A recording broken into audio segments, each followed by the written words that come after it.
Kurairujan. Yes, everyone, we're back. What tun ulo kunga ko so griso from men ku tu ulo kunga tu zo tira na ma issues that plan Fabulous going forward. Sure.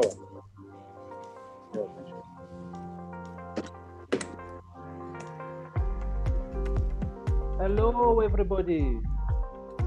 Morning. Is everybody well today?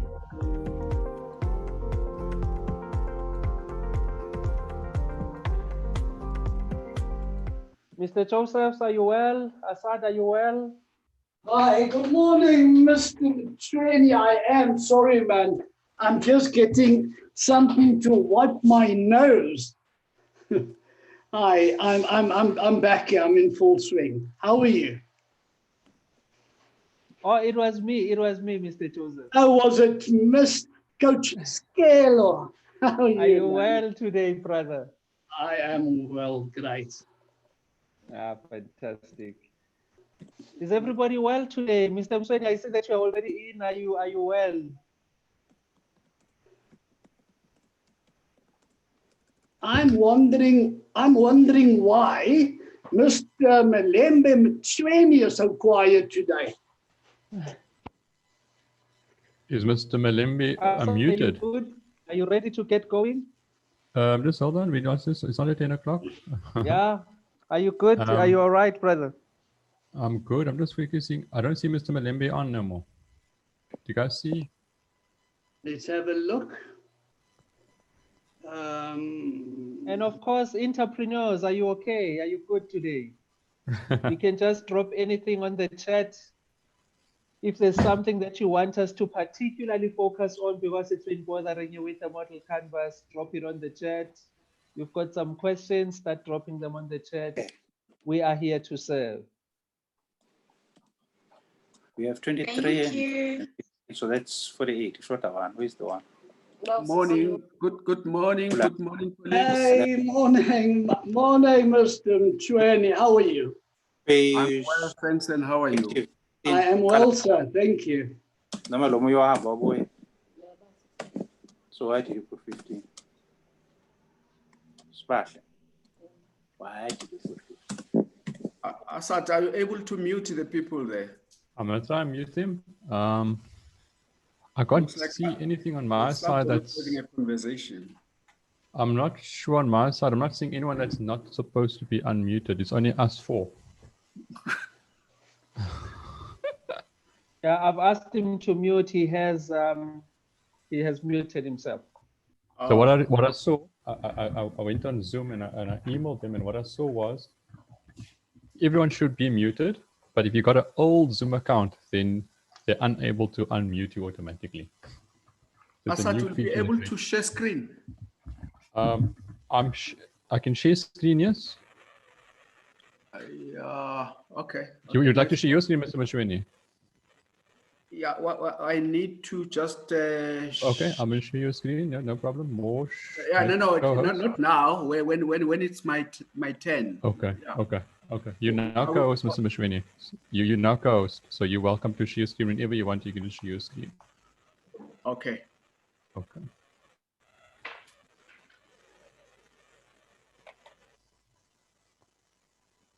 How was the attendance yesterday? I didn't go through the full numbers, but the attendance looked well. It looked about 100 people. That all? And about 70 views. What I noticed, they all contacting me afterwards and asking me for recordings. It's obviously not what we want. We're getting more people asking for recordings and more views afterwards. Mr. Mtsweni, we're ready whenever you are, sir. We're ready to go whenever you are.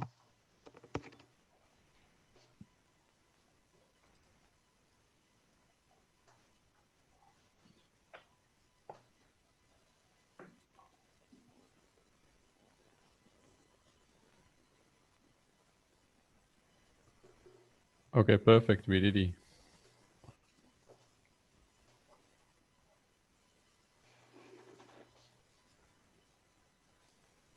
Okay. Should we, Mr. Malembe Mchweni, are you ready to start, sir? Yes. Okay, thank you. Okay, Mr. Shwin, you got all the rights. You've got video rights and you've got speaking rights.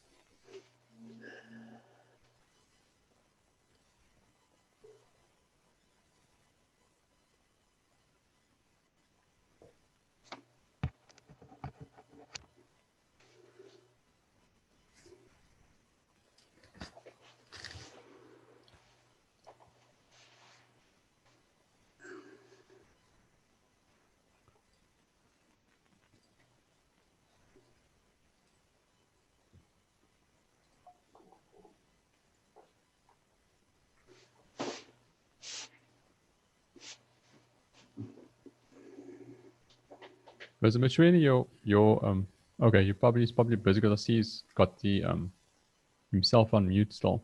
Oh, okay. Mr. Joseph, maybe just don't speak maybe 2 minutes about Sure, what the okay. participants will see till we unmute. Okay, Yeah. until Mr. Shweni is ready. Hmm. Hello, good morning, ladies and gentlemen, and welcome to today's session on the art of pitching. We've done 2 national seminars already on art of pitching, where we did more theoretical explanations. Today, we're going to try and incorporate a bit more practical. A request, if there are any questions you have as we're going along, please annotate it somewhere, park it somewhere. At the end, you'll have the opportunity to ask us any questions and we'll answer it to the best of our ability. So if we can ask you, please keep yourselves muted. Any questions we'll take at the end of the session. So yeah, that's on that score. We're going to first wait for Mr. Malembe Mchweni, Senior Manager at our sponsors, CEDA. He'll just give you folks the introduction and we'll take it from there. The presenters today is going to be myself, Ahmed Joseph, together with Azad Patel and Coach Skelo Mangaliso Buteleze. So, folks, I'm sure you're going to learn quite a bit. Please, as I requested, keep your mics muted and ask us any questions at the end. Thanks. I think while we are waiting for Mr. Mashweni, what we can do is we will ask everyone to complete the attendance register. Asad, So can you see my screen? Yes, we can see your screen. No, we can't see that. We can only see you. Yeah, only see you, yes. Do you see it? Yes, now? there's it coming up. There's it coming up. Oh, okay, thank you. Thank you, ladies and gentlemen, entrepreneurs, business people. It's our pleasure to welcome you in this today's webinar on the art of pitching. At CEDA, we have realized that this is a very, very important session where people need to be taught how to pitch their businesses and their ideas. CEDA, which is a small enterprise development agency, which is an agency of the DSPD. It works with a number of role players in the ecosystem to support the small businesses. Our vision being to be the center of excellence for small enterprises development in South Africa. And we do this with a number of role players in the ecosystem.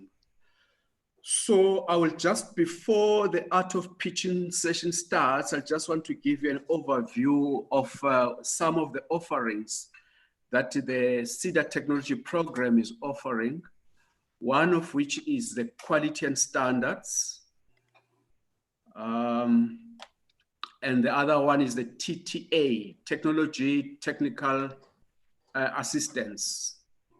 Now, one of the products we offer is a product certification, which is issued by the South African Bureau of Standards for those SMMEs that manufacture products and they need a permit.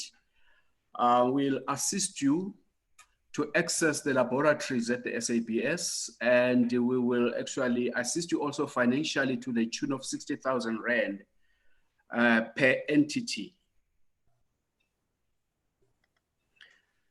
Also, the management system, that is quality management system of all types, whether is it 9,000, ISO 14,000, ISO 45,000, which is occupational health and safety, the food safety standards 22,000.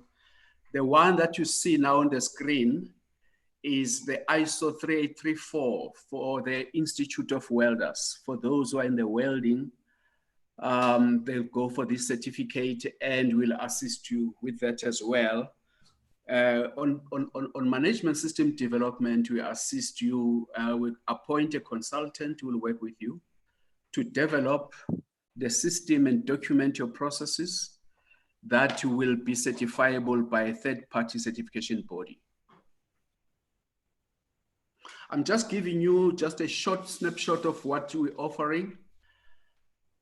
This is the product design and product packaging, which we use to collaborate with the Design Institute, which is a subsidiary of the South African Bureau of Standards.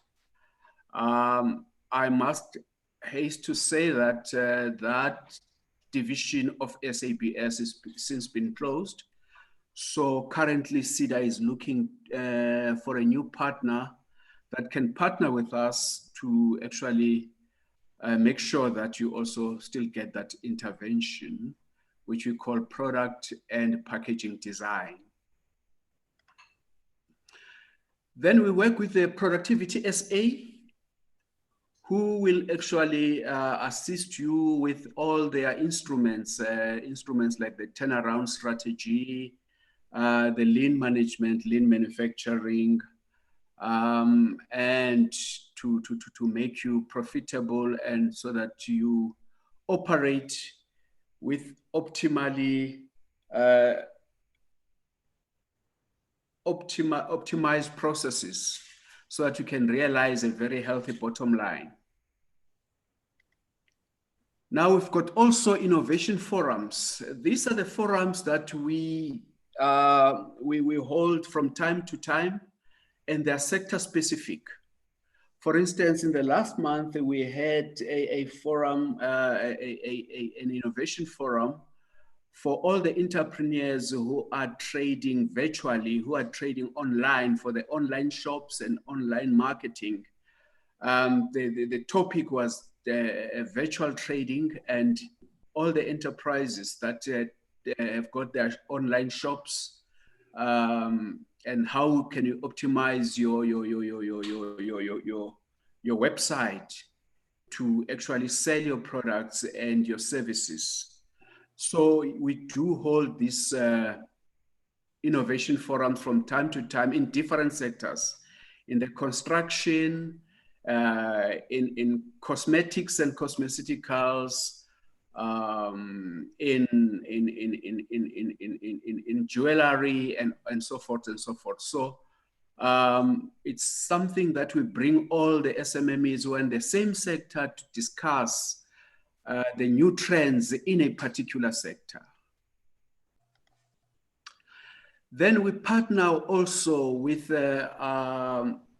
CIPC for the IP, or intellectual property, where then they run training in terms of what is patentable, what is it that you can register for your protection, whether be it copyright, whether is it a new invention or is it an improved invention. There's training on that, and there's also a scheme from CIPC where they can assist you to register for a patent.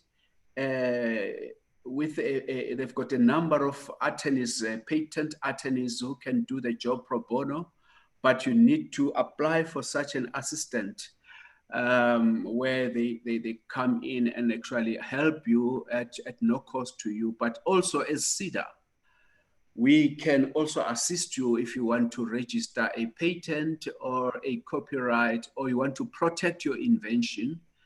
And we also work with TIA, who actually, as you see there, the heading says intellectual property, matching and training. We also do what we call matchmaking, where we match an entrepreneur with an existing IP, which is not commercialized, and create that access for the entrepreneur to be able to commercialize an existing IP from the PPOs and from higher learning institutions for people who've got these banked IPs that they can now work with an entrepreneur who can then take it to the market. Then the next one is what we call technology transfer, where, as you see there in the picture, is a wood carving machine that an SMME who's doing whatever, whether you're ice making, whether is it sewing, whether is it wood carving, or whatever technology you need, then you can approach CEDA and ask for a technology transfer, but then you need also to assist us with the suppliers of that technology. At least 3 quotations from 3 different suppliers will suffice, where then we will look at which supplier can we actually work with so that he can deliver the technology to you and you can grow your business using the latest technology in the market. Then we've got what we are all about today, what we call the Art of Pitching Masterclass. This is the Art of Pitching, which Mr. Joseph and Coach Sicelo Buthelezi and Assad is going to be taking you through. We realize that most of the time entrepreneurs know what they know about their businesses, but they can't just explain their value proposition in a nutshell. In other words, this session is about to share with you what is it that you need to think about if you explain your business to a potential funder or an investor. They'll be taking you through all the necessary steps which you need to bear in mind, what you need to say, what you not need to say. Mr. Joseph has got more than 20 years of banking industry. So he's quite familiar with people approaching the banks and trying to ask for money or a loan. Sometimes they make a mistake of not saying the right things. As a result, they're not becoming successful. But the art of pitching is that art which everyone can learn to say, how do you actually talk your business or your business idea? How do you present it in a logical and the best way that will actually make you or the investor be keen to work with you. In that short, that is all what the CEDA Technology Program is all about. Please enjoy your day and take as much as you can on this session of the art of pitching. And also at the end, you are also allowed to send your pitching decks to Ulwazi, which is a presenter for the day on the art of pitching. And you can work with Ulwazi afterwards also to prepare your business model canvas, BMC, so that it's actually talk to your business and can use it on day-to-day basis to improve on your business processes and your relationships.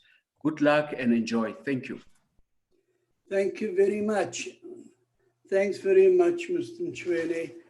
Ladies and gentlemen, right, we're going to get right to it. As Mr. Mchwele quite rightly says, if we are busy as entrepreneurs, what is critical to you is to know precisely what to say, how to say it, and when to say what. Now, there are various types of pitching. You know, you get the elevator pitch, where you get someone normally very unexpectedly. As an example, you're standing in a building on the 32nd floor, you see a CEO, you want to pitch an idea with him, or you want money from him, you've got from the moment you get into that lift, when the lift arrives, the elevator arrives, until the bottom where the door opens and you get out. So you've got that time to try and make an impression on him so that he can actually say afterwards, you know what, I want to listen to more. I want to hear more. Contact me, here's my details. So that impression you have to create, this is the time that this is actually the art of pitching. The other pitching would be like a panel pitch, where you'd actually go in front of a panel. You can be asking them for funding, for anything else. Then you present to a panel who will adjudicate on your pitch and see if they can help you. The third type of pitching normally is the movie pitch, like The Apprentice and Dragon's Den. So for today's purposes, I'm going to try and keep it as practical as possible. I'm not going to be talking so much about the academia, the theoreticals. That's going to be done by my two colleagues, Coach and Azad. They're going to actually give you more detail on that. As Mr. Mchweni says, I've actually got over 25 years banking experience. I was Nedbank regional manager for Western Cape. I left 2004. So I've got a fair understanding of the basics of funding, and I've been very much involved in business plan writing, accessing funding, etc. So I'm going to start. Everybody asked me the same question. How do I go about pitching for funding? What do I need to put in there?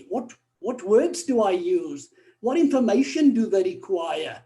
So what I did was I put it into a little format, into a presentation, which will be accessible to you once you've completed the attendance registers. So you need to complete our forms in order that you can access our portal. That's why, people, it's critical that you take your time to complete our forms for us. So the art of pitching, as I mentioned earlier, I'm going to give you an example of a pitch slide deck. So if you're going to pitch to a panel, or even if you're applying for funding by way of a request for funding, a funding request, a funding proposal, normally written as a business plan, you normally would need this type of information. Now, when you're doing a pitch deck, now let's just looking at pitching. If you're looking at your pitch deck, there's normally 3 questions that's going to answer this entire thing of yours, the entire pitch. The first question is what? What is this pitch all about? Secondly, why? Why are you pitching it? And then thirdly, how will it be done? So under what, we've got what is your concept? Or what it could even be the concept could be a product, service. It could be even a cause, an idea. Now that is your concept. You need to explain that, but keep it simple. People tend to make it extremely complicated. Break it down to its simplest form, practice that and just give it to them. Then what problem are you addressing? When you're pitching, if you're doing it for no reason, doesn't make sense. So we need to know, what problem are you addressing? What problem are you solving? What pain is it that the clients are feeling that you're going to be relieving? Or what gain are you going to give your clients? Then thirdly, under what is the market sizing? If you're in business already, what is the current size of your market? What percentage of the market do you have? And then secondly, how big is the market? So in other words, how far can you grow? If you've got 90% of the market, there's not much space to grow. So funders will be concerned to lend you any money, because you can't really increase your market very much. So you need to know, you need an idea. Then those are all the questions under the what. Under the why, you're going to look at what opportunity is there in the market? What gap? We are entrepreneurs. You know the difference between a business owner and an entrepreneur. A business owner is like a spaza shop owner. He merely sells. He buys things in and he resells it. An entrepreneur is very different. An entrepreneur, by nature, he looks for a gap in the market. And then he sees how he can fill that gap and exploit that gap. He looks for opportunities where others won't. Now, that's a true entrepreneur. Now, that's about opportunity. Then it's your competition. Because we don't operate in a vacuum. You always operate you're always going to have competitors, people who are going to be, who's going to be doing the same thing or sell alternative products. So your competition, you need to do a good competitor analysis to give your audience, which is your catchers of this pitch, a good idea of who your competitors are and how you stack up against them. The third question under the why of your pitch deck is your business model. Your business model is actually what this is all about. They want to listen to, what is it? What is what is the rationale behind your business? How are you going to make money? How are you going to get money from your business, derive your income? That's all in your business model. And we're going to go through that in great detail. We're going to actually show you a business model canvas where we actually lay this whole thing out of how to develop a comprehensive and robust business model. Then the last question we're going to ask is, how are you going to do it? Now, anybody that wants to be successful in business need to have that special something that others don't have. Coke has been around for a very long time.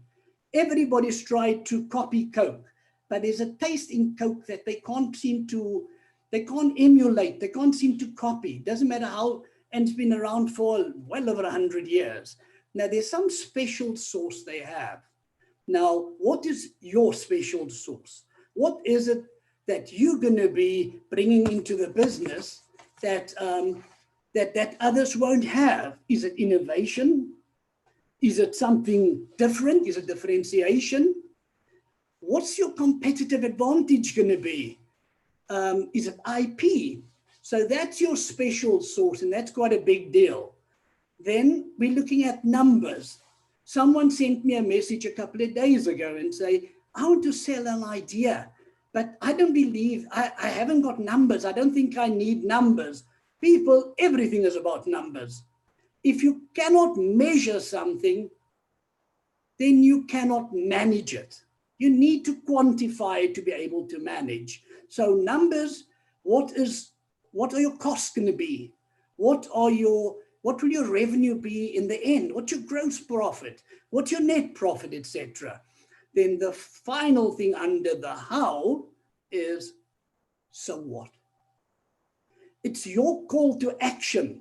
You're telling your catchers, the audience, listen, I've given you my pitch, and I think you should do something with this. You should actually say, listen, this is a brilliant idea. So your what is a call to action. Before I get into the example of this, how to pitch for funding, that's one of the pitching, why you pitch, and I believe it's by far the most popular. So I've used it as an example because that's what people ask me all the time. When you're pitching, I need to just tell you certain things. The first thing is you must make sure that whatever you're saying in your pitch must be credible. It must be believable.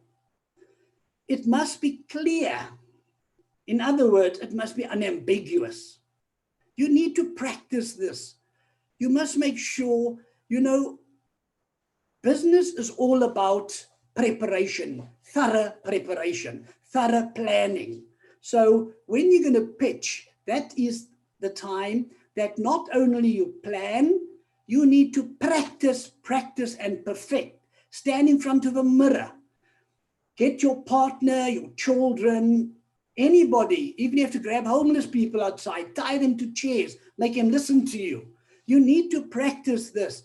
If you've got 3 minutes or you've got 5 minutes, you work your presentation, your pitch in line with the time you have. But here I need to caution you against something. Someone actually mentioned this to me, says, but I've only got 3 minutes. So I only need to talk for 3 minutes. So I don't have to do so much preparation. I only prepare for that 3 minutes. Wow, you cannot be further from the truth. I'm one of the biggest advocates of systems thinking. You have input, then you have processes, then you have output. Now, if your input is so sparse and so, let's call it, not very informative, it's not very well done, you're going to process that little bit information you have, and your output will be based on what that little input was, and it's not going to be very useful. But if you get comprehensive, robust input, you're going to process that. The end result would be you have an extremely useful, meaningful, comprehensive output. So do all of that, get your good output. Then once you've got that, you take out whatever you find to be the most pertinent, and then you get your presentation from that. But you can't prepare for a little because you've got a short time. You need to prepare the whole 9 yards, and then you just you take out what you feel then is the most important. So I cannot stress that enough. You need to tell them about your traction. In other words, why is people going to come to you? What's the reason? We spoke earlier about special sauce, about, you know, the fact that you're going to be able to solve their problems, add value. But the main thing is you need to explain these things very clearly. What I must ask you, please, do not make assumptions. Do not hypothesize.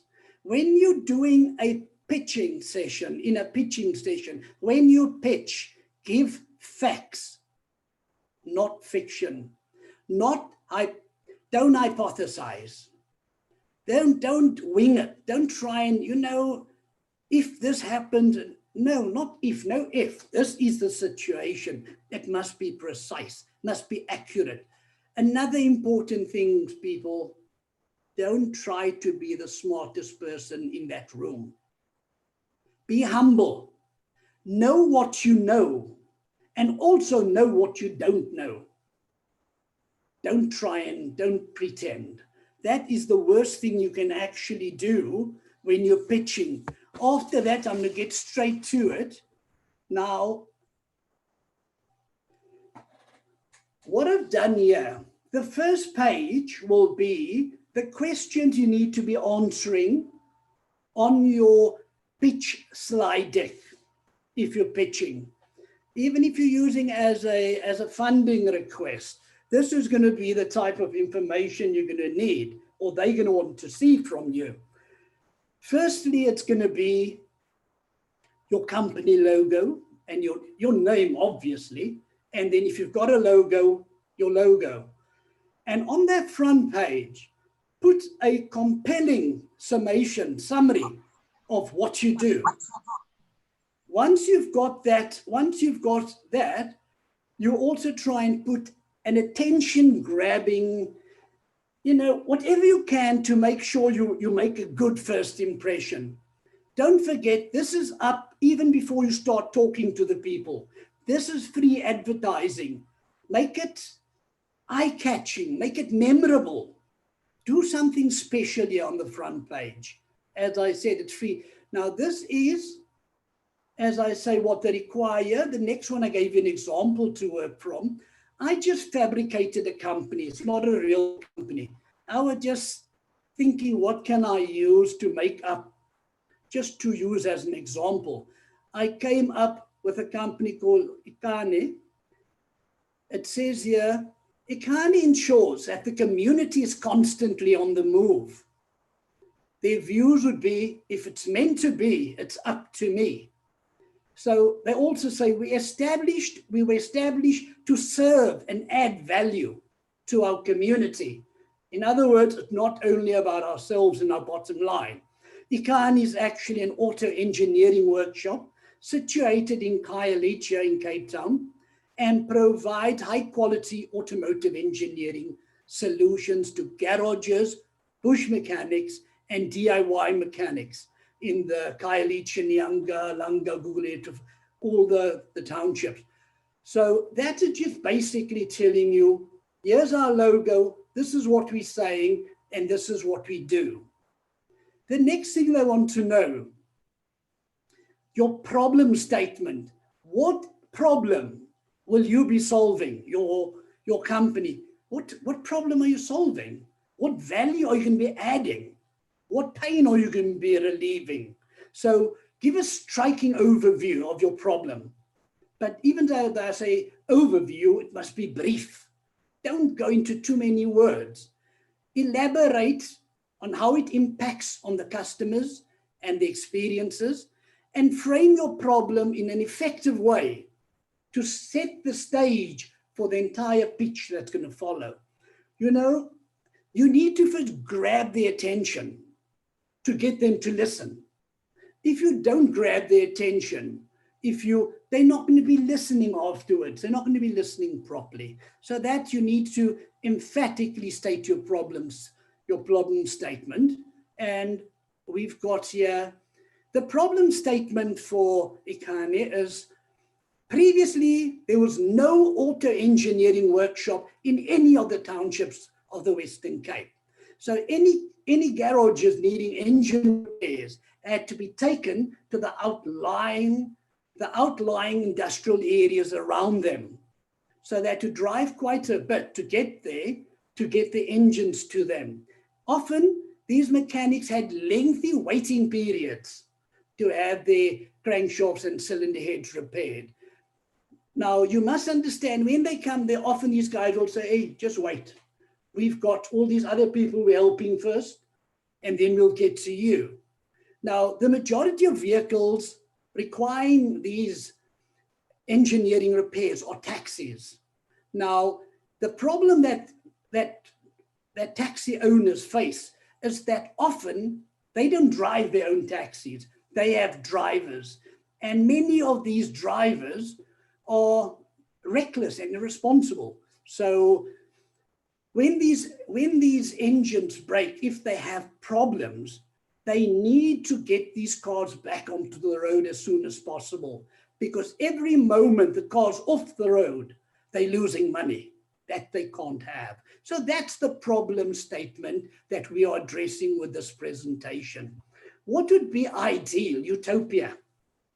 You know, how do you envisage to solve these problems? What's going to be the big benefit values? What's going to be the huge advantages, and what convenience are you giving your clients? So here we are saying, if we can get 2 additional machines, in other words, no, let's try again. If we can get additional machinery and we can appoint 2 additional experienced operators we've identified, we can meaningfully increase our capacity. By doing that, our clients will save valuable time and money, because they don't have to, because we're busy, take it elsewhere. They can wait to get the job done quickly, and they can get their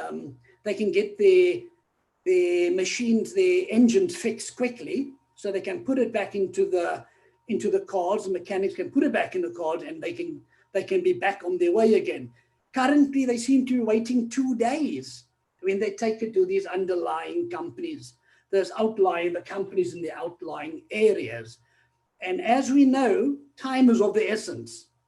Taxis need to get back.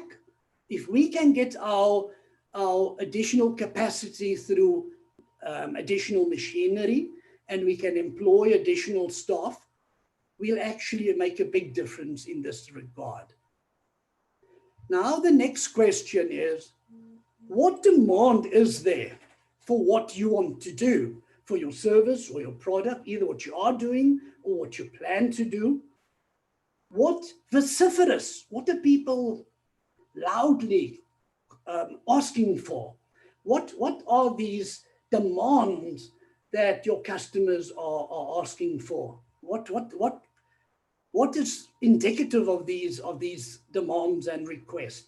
Well, there are multitudes of mini taxis, minibus taxis operating.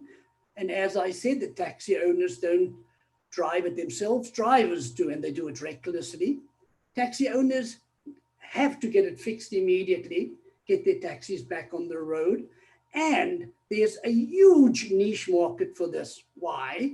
Because we are the only workshop that do auto repairs. So we do this, we auto engineering repairs. We're the only one that can do it.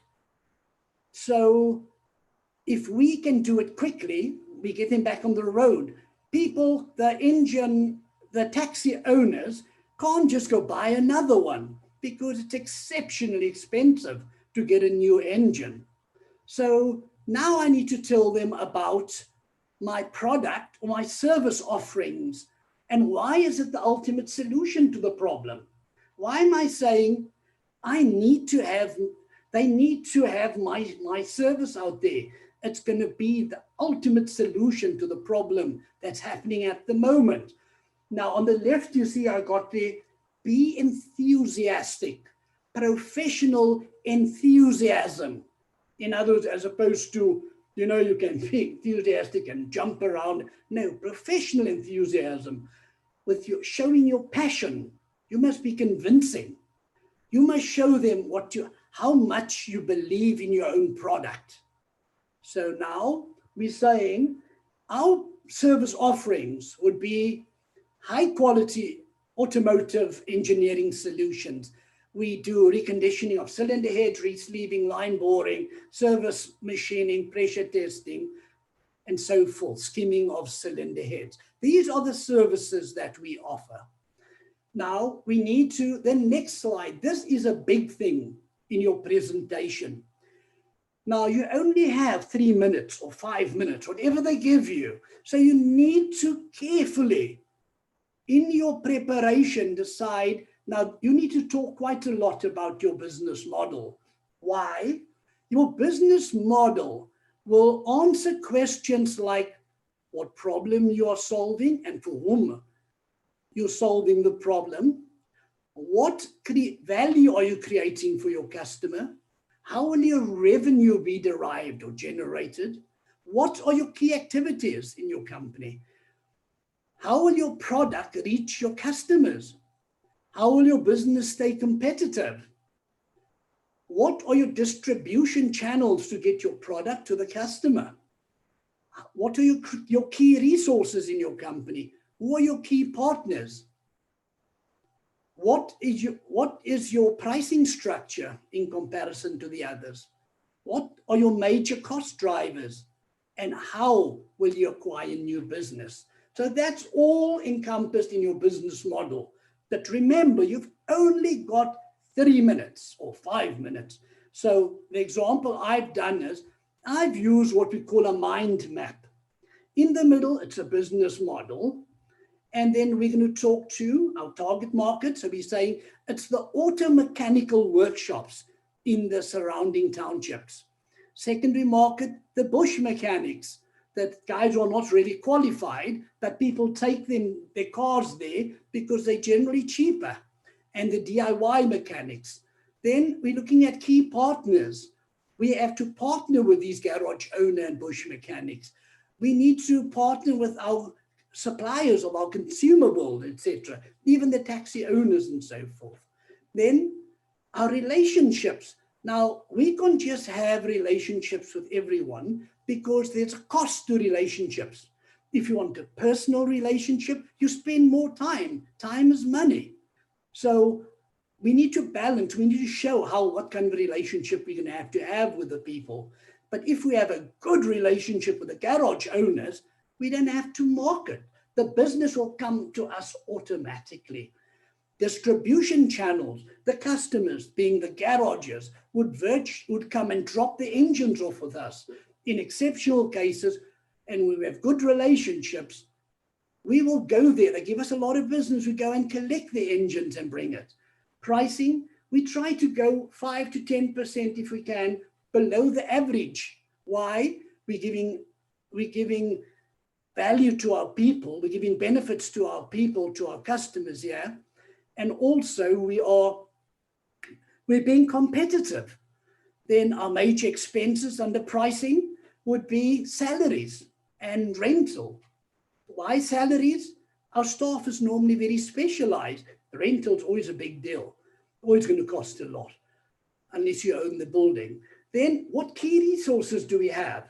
Our engineering, machinery, equipment, even our skilled staff as our key resources. We need to have strong value propositions, which is going to be based on our value proposition. What is it that we're doing that's so special? Quality service, good turnaround times, quality products, quality, the standard, workmanship, quality workmanship, our pricing, all together form our value proposition. It's a concatenation of all these various things together. Then what are our key activities? Key activities, auto engineering solutions. So that encompasses our business model. You've got 3 minutes, folks. You need to practice this and practice this. And you need to get all of this within and not go too quickly and not lose your train of thought, because you need to get them to listen to you. We spoke about value proposition. I'm just going to expand on that. When we use this term value proposition is what is in it for the customers? What are you doing for your customers that others are not doing?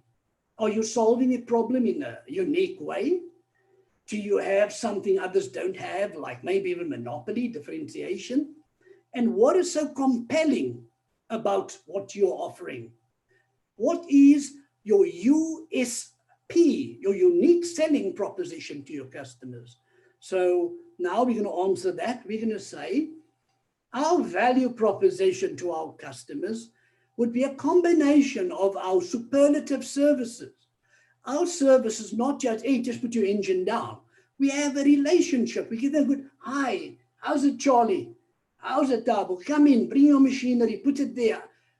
We give them superlative service, high quality workmanship with what we do, so they don't come back after a couple of months or weeks because the thing broke again.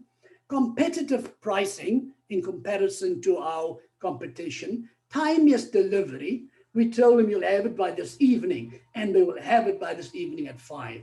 And as I once again spoke about, robust relationships. So you take all of that and you put it together. That's our value proposition to our clients.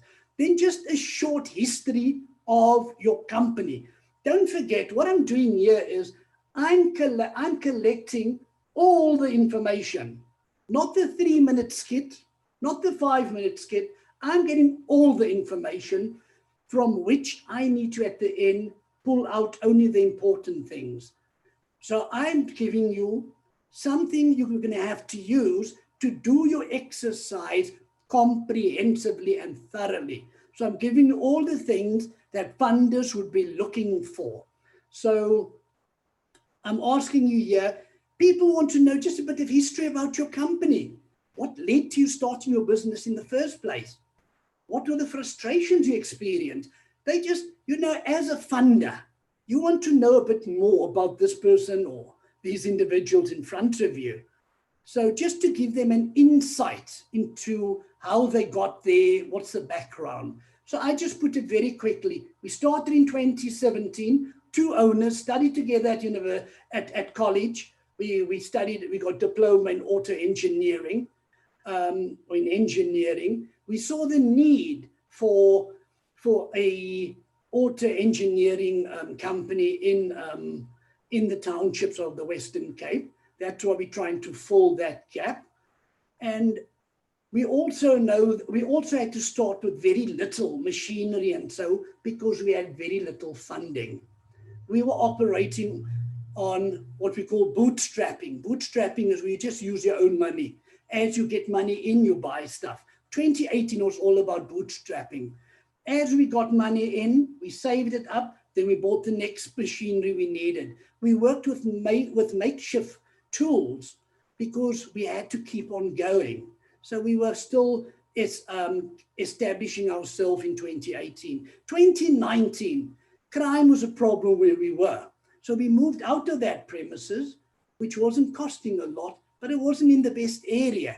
So we moved, and funnily enough, we are paying more rental, but we got more clients because people didn't mind coming. We had more space. That turned out very well for us. Now it's 2020, and we need certain equipment totaling 960,000 Rand, and we need to employ 2 additional skilled people. So now we really need that money. So timing, why is the timing now? Why can't it wait for later on? Why didn't you do it earlier? No, timing is now. We need the money now. Our people are working on, let me give you the example. Our volumes are so overwhelming. You know, our people are working on Sundays. You know, we're concerned that we can't cope, that our value proposition is going to suffer. Our quality might not be the same. We won't make deadlines. So we really need this machinery because the volumes will certainly justify it. What are the trends in your business? The trends in the industry? How have you performed over the last 3 to 5 years? What's the reason for your financial performance? That's what they're going to want to know. You'd say, you know, here's a graph of how we've been doing. We grew steadily. We operated from our own funds, in other words, bootstrapping. So at present, all the business we've consolidated as long as we could. Now you can see the way our revenue has been increasing. Serious, it's a no-brainer to help us. Who are your target markets that you're catering for? What are their profiles? Now, when you're looking at your customer, we'll get into it later. We're going to have Coach Skelo giving us explaining more about customer market segments and so forth. But we form what we call visual personas. In this case, we work B2B, basically business to business. So it's going to be a business persona. What do our businesses look like? They're the garages in the townships, more than likely, who's going to be coming to us, whether they got 3 staff or whether they got 50 staff. Those are our business personas. So you must have a good idea in your mind who you're going to be addressing. Now, target market is our example. That was the question, now the example. Primary target market, garages in the area, particular garages that concentrate on minibus taxis. Secondary market, the bush mechanics, the DIY owners. And our tertiary, our third market, is anybody else who require auto engineering repairs. Now we're looking at our market size. Now we know it's seriously difficult to gauge how big a market is. It's very difficult to quantify because there's not a lot of information available for you to normally be accurate on this. Then, hence, you're going to have to make assumptions and informed calculations based on whatever information you can find. Now, this is our response. We found out when we did our research that Motor Magazine or something said there are 14,052, about 14,000 minibus taxis in the Western Cape, most of which are owned and operate by residents in the townships. Now, we look at the TAM, the total available market. You know, we look at about 14,000. Okay, all of them are not there, but then all the customers, there's a lot of people with vehicles in the townships. So we'll have a minimum total available market of 20,000. Service the SOM, the serviceable obtainable market. Even if we say we can just access 10, we've only got 10,000 that will be coming to us. And how many our SAM, our serviceable available market that we normally get would be around about, we believe, about 15,000 customers, engines that we'll actually be able to deal with.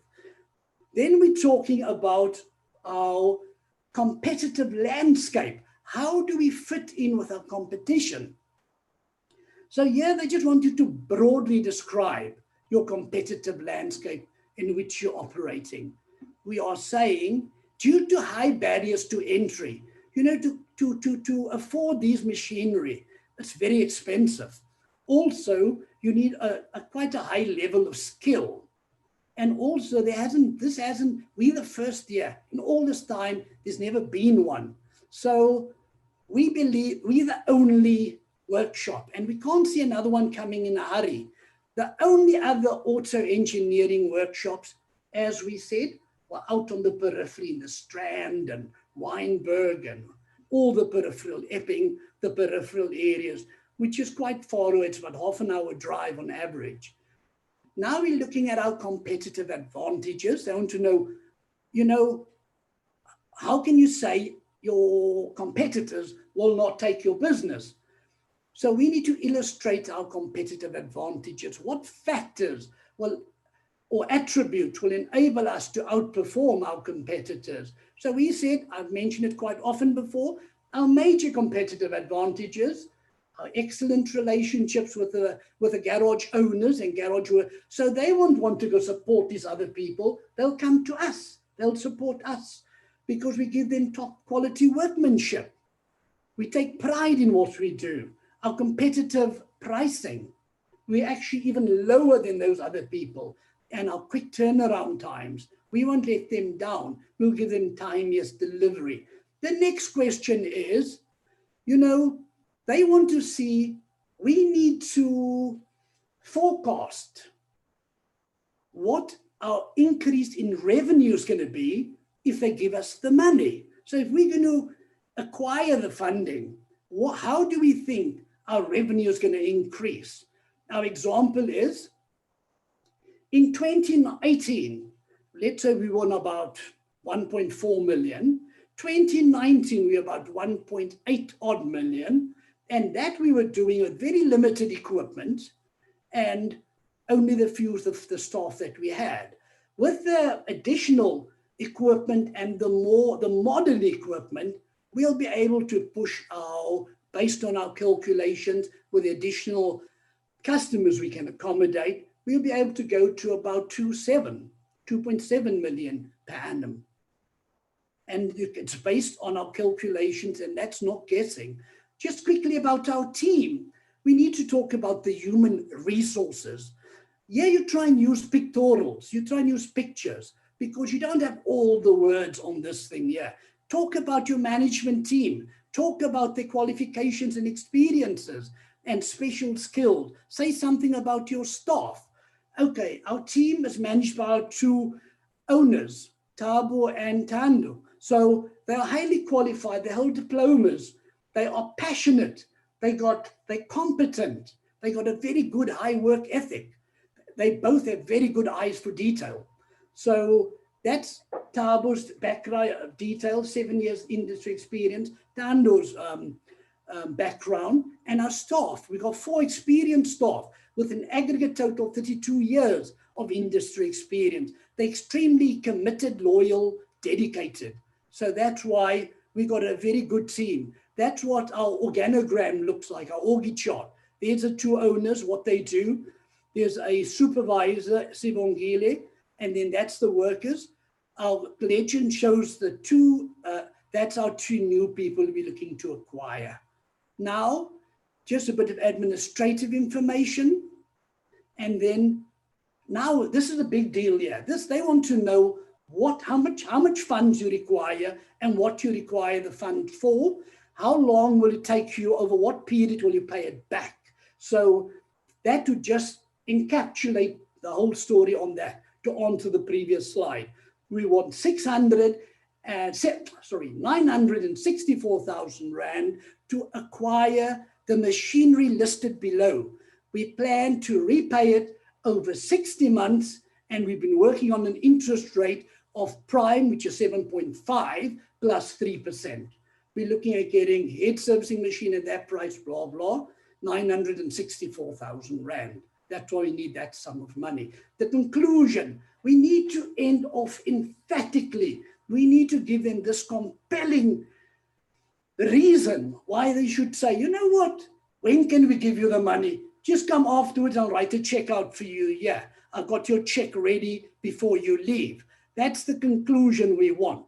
So we are saying we need you. You know, if we're successful to acquire this funding, we're going to increase our revenue by a further 24%. We normally project 32. We'll be able to do 56% of the previous year, year on year. We can grow, and we'll grow hugely and ensure our sustainability. We'll have improved turnaround times. And most importantly, we will be able to create additional employment. So as you can see, this is a compelling proposition. You'd be absolutely insane not to give us the money. And that would be, folks, an example that you'd base your funding request on when you ask for money. Folks, that's it from me. I'm handing it over now to my dear friend, Coach Skelo Mangaliso Buthelezi. Skelo, over to you, sir. Yes, guys, before we start with the next part of the business model canvas, can I kindly request that we, just to get a feel of the room and to help Coach Skelo and myself address in the next phase, I'm going to put out a poll, and the poll is a question and there's no right or wrong answer. So please, there's no right or wrong answer. We're just going to get a feeling of the room of your exposure to the business model canvas. So I'm going to put the poll out there. You'll see there's 4 options, and I must stress there's no right or wrong answer. Okay, so it's not a test. We're just going to know if you've seen the business model canvas before. Have you done your own business model canvas? Or is this the first time you'll be introduced to the business model canvas? Coach Skelo, maybe you can share the business model canvas in the meantime on your screen. Absolutely. So Coach Skelo will be sharing the business model canvas template, because we're going to be going through the template now, and we'd like to make this a practical class. And to help us make it a practical class, we'd like to know where everyone's at the moment. Yes.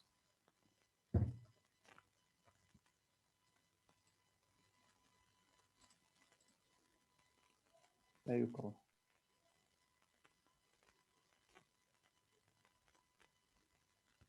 Sorry, we closed the poll, but not everyone got to vote. Okay,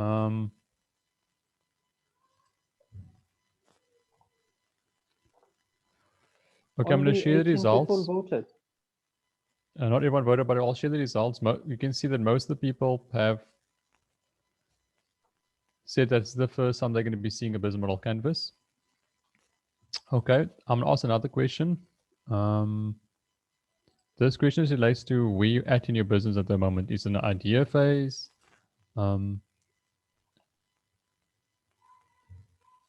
Or is it something that you must still, like, it is like just recently started? Or is it a mature business? Okay, so you're welcome to answer that question.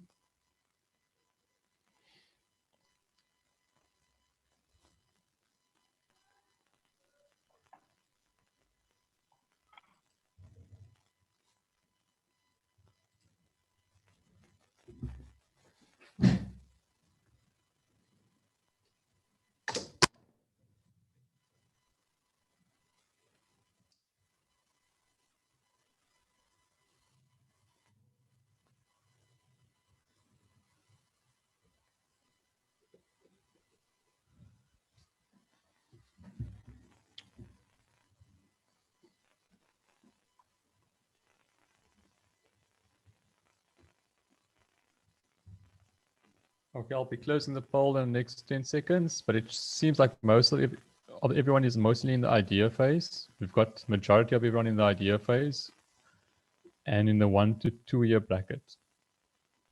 Okay, I'll end the polling. Okay, perfect, guys. So I'll share both of the poll results. The first one showed that most of the people in the room haven't heard of the business model canvas, or they haven't yet. I mean, it was very few people that actually done one.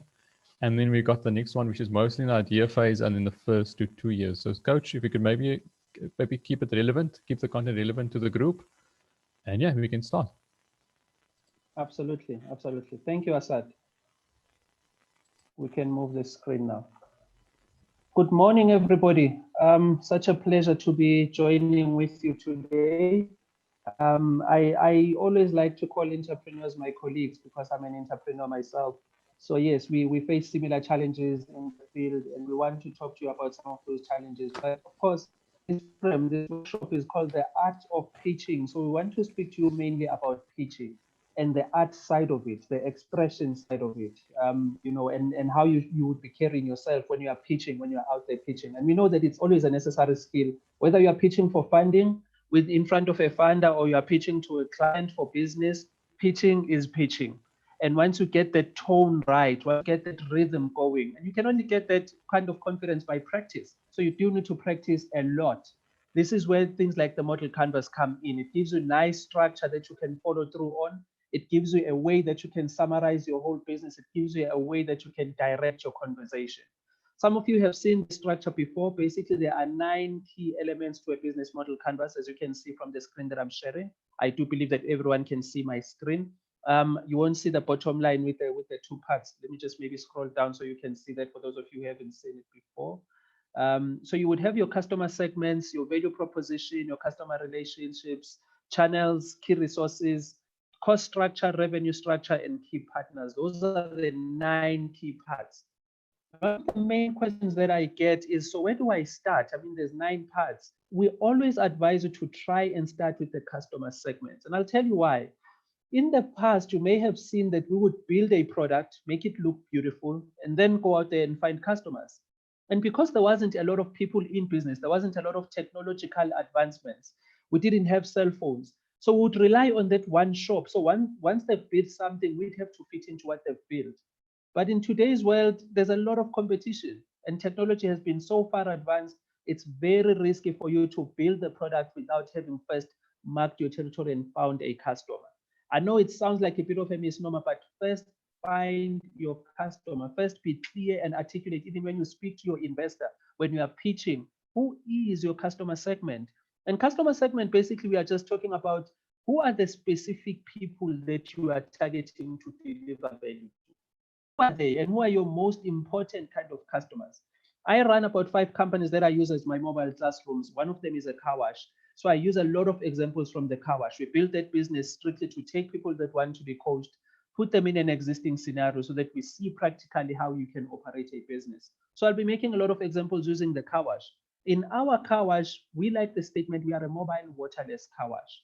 Already in that statement, I've told you what we do. I've told you why we are so unique, but I'm marking my territory. I know what kind of customer wants a waterless car wash. And to just give you a very practical example, we started the car wash and we've operated everywhere. I mean, it's in 4 provinces now, but we started in Soweto and we were stationary. And we realized we are competing with guys, with the Nyawupe boys who will wash a taxi for 20 rands. And we realized this is not our market. So you must know your market. Once we moved up to 4 ways, once we moved up to a place where people understand waterless car wash, we started really making business sense. So this is where you are asking yourself, what is the specific group that I'm targeting? And when you are talking to your investor now, when you are pitching, you want to be able to articulate what is the problem that you're solving for these people. You must have already spoken to the customer to know if they even have that problem that you should be solving. Do you know how many businesses today have become irrelevant and redundant simply because they don't solve any problem? So you must be always thinking about the statement, pain and gain. What pain are you alleviating for this customer, or what will this customer gain from getting involved with your business? This is very important. So once you start with your customer segment, you are asking yourself this crucial question. And you're asking yourself, is it a mass market that I'm targeting, or is it a niche market that I'm targeting? We found that waterless car wash, it's more of a niche market. I mean, people like to wash their cars. People call their cars their babies. You don't want to scratch somebody's baby. So it's a niche market. It's somebody that understands why we decided to take that kind of route. So when I talk to an investor, I help them to understand that I'm within a niche market. Is it a segregated kind of a market? Is it a diversified market? Is it a multi-sided market? Ask yourself all these questions. Search yourself, what kind of customer segment am I really looking at for my kind of business? It will help you when you are even building up your leads. Now, when you're getting business in, and when you talk to your investor, it will show that you understand how you will create more business because you know your customer. You know that if it's multi-sided, for instance, this simply means that you know where you fit within a value chain.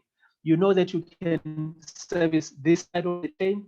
I service people that need their cars to be washed, but because I'm Waterless, I'm also helping government reach its goals. So I know that I'm kind of multi-sided in that way. Think about your customer segment first and start just jotting down things that you can start saying to your investor about where you sit within your customer segment. For the sake of time, I'm going to move it along. I'm going to move on to value proposition. I'm hoping that at the end, we'll have enough time to take some of your guys' questions. Let's keep this thing practical. Business is a very practical thing. It's not a theoretical thing.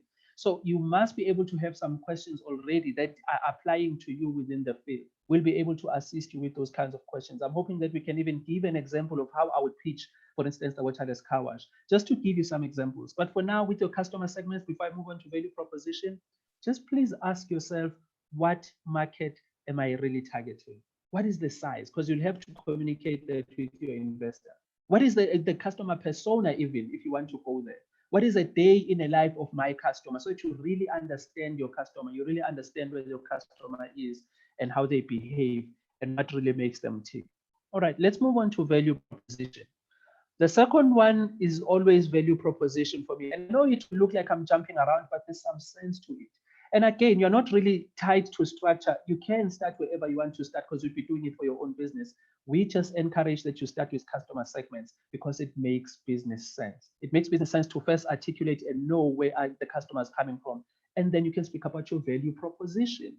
Now, value proposition is you asking yourself, what makes me unique? What problem am I solving? That is the key question that you're asking yourself with value proposition. There must be a problem that you are solving. If there isn't, then trust me, there's way too much competition. People's focus is everywhere. There's social media. You must be solving a problem so that you become relevant to me, so that I can come to your business, so that you and I can do business together. So what problem are you solving? What value do you put on the table? What is your unique selling proposition? You heard Mr. Joseph speak about the unique selling proposition, USP. That basically means what makes you unique? What are you offering that makes me pass all these other car washes and drive to Buthelez's car wash? What is he offering me? What makes him different? Is it different because of price? Is he innovative in how he does things? Is it performance that he's offering me? Is it design? There must be something that draws the person. And we've boiled down our car wash one into a sentence that we can even use as an elevator pitch. We are a mobile waterless car wash. That's our USP. That's a unique selling proposition. When I say that, it already raises your interest. You already want to know, okay, this is what this guy is doing. This is how I can work with this guy. We're inspired by people like Steve Jobs. When Steve Jobs came up with the iPod, it's not that other people didn't have similar devices. There were MP3 players in the market. There were other things that were happening. He just simplified his USP. In his unique selling proposition, he said one simple, powerful statement. He said, 1 million songs in your pocket. Once you hear that statement, it's game over. 1 million songs in your pocket. You already want to know how could I do it? Nowadays, with smartphones, we can have all the music that we want. Nowadays, the industry has evolved. But at the time when he was saying that, it was a unique selling proposition. Once he laid it down, it already separated him from the rest. That was his value proposition. You must have a very strong and compelling value proposition. Now, value propositions can be divided into two oftentimes. It can be either qualitative or quantitative. Let me explain those words. Now, as you can hear, the word qualitative has that word quality in it. Think of people like Woolworths. People who will say, I will charge you a lot of money because I'm offering you customer experience. I'm offering quality. Where do you sit within your value proposition? Are you qualitative Or are you quantitative? Quantitative speaks a little bit more about quantity. Think of people like ShopRite. We'll charge low prices, but we'll play a game of volume. Are you that kind of business? Do you charge less prices, but have to sell on volume to make up your margins? Are you qualitative in that way? So you must ask yourself, where do you fit in? And again, this is the art of pitching. This is not the science of pitching. Science speaks to structure. Science speaks to a goalkeeper, something that is structural, and they are not in conflict. You need the structure, you need the model canvas, but once you have it, when you start to pitch, make it into an art. This is like a goal scorer. Make it into an expression. Take your chances, take your opportunities. This is that kind of a thing. So even now, you can be qualitative, you can be quantitative a little bit as well. Find your balance, find where your value is, find how you can deliver on your value to your customer. Again, think of that statement, pain and gain. What pain am I alleviating for my customer? What gain does the customer gain from working with me, from being involved with me? So that's how you would quantify your value proposition. Just while I'm there, I want to say this thing. We must now start having the mentality of thinking in chain, in supply chain. It's also called a value chain. Where do you sit within the value chain? Your value proposition, where do you position yourself? You must know what other players are there. Let's say maybe you are running a farm. You must know that you need a courier business because you sit within a certain value chain. You need somebody else to do something else in order for you to deliver your product. Your value proposition is always tied to what the customer actually wants. I always like the statement that says the customer is always right. I know what it means in the general sense, but I like to see it a little bit differently for myself. I like to always think, if I don't ask the customer what the customer wants, because the customer is always right, I'll make a huge mistake of building this huge solution thinking that this is what the customer wants. But for me to really offer a value proposition, I must talk to the customer first and find out what they want, and then place myself within a unique way of playing in that field.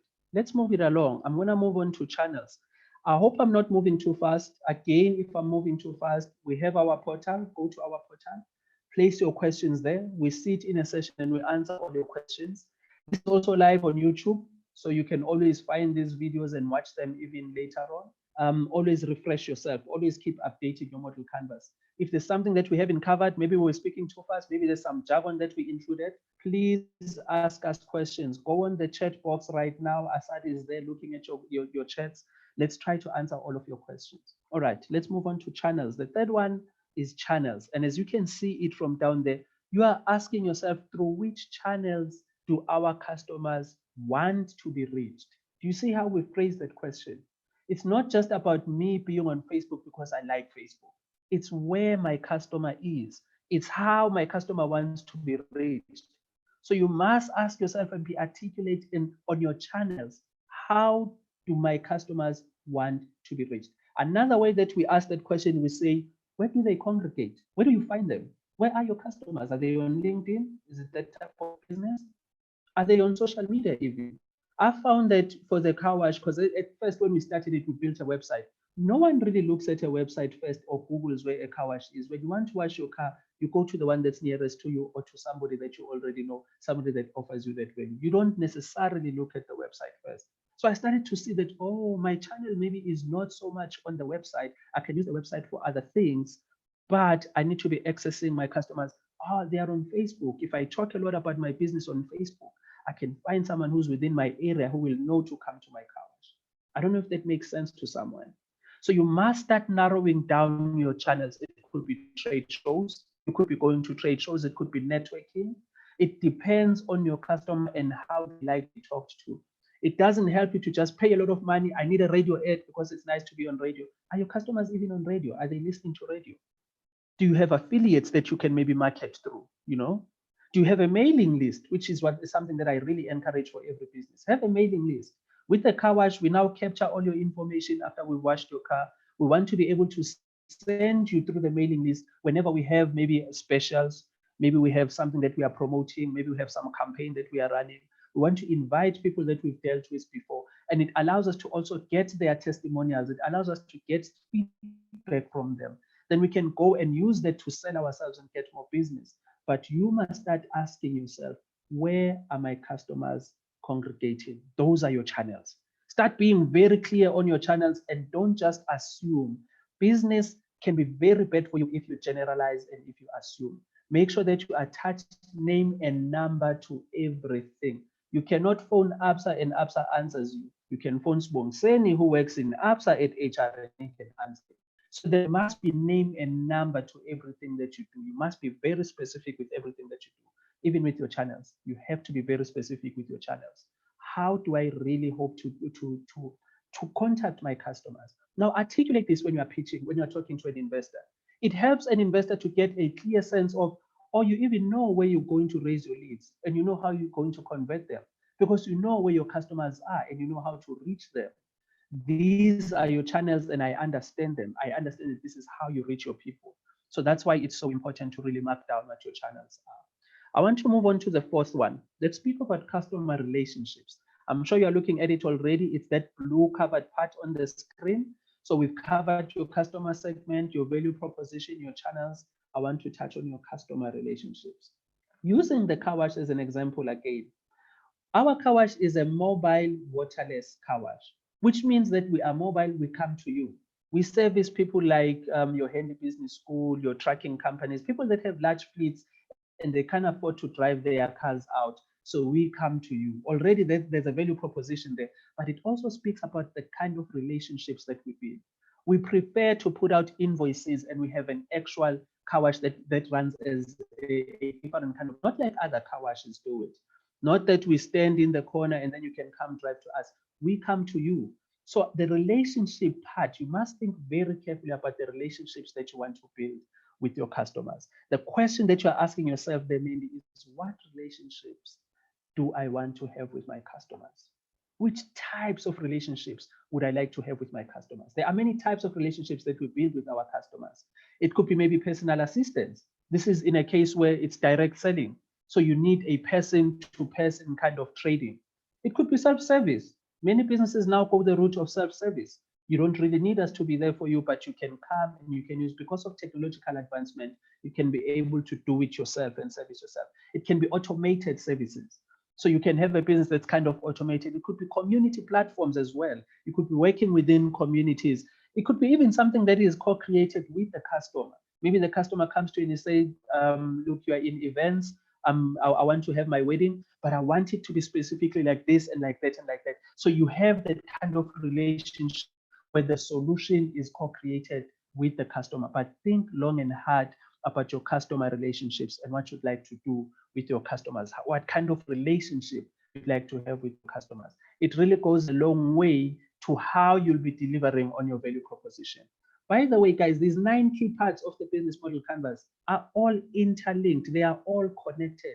They all connect to, there'll be costs, there'll be income in this. There must be some activities that I do, and Asad will take you through the key activities. There must be some partners that I have. There must be some resources. Asad will take you through all those internal kind of bits of the model canvas. But there must be customers that I'm serving. There must be a relationship that I have built with my customers. Is it a one-on-one? Is it a once-off? Do you buy and then our relationship is done? Or do you stay on like we are doing with our car wash? Is it a contract kind of a thing? There must be channels. All these things are connected. So when you deliver them to your investor and you are pitching, make sure that you make it into a story that is well-rounded.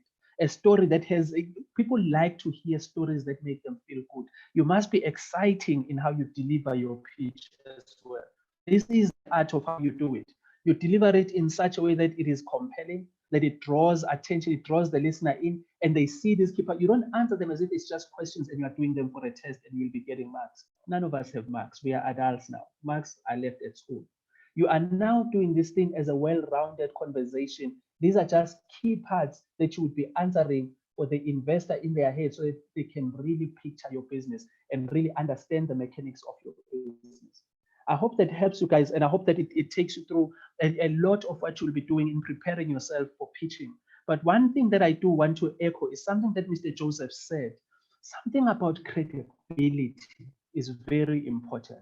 So when you speak articulately with your investor.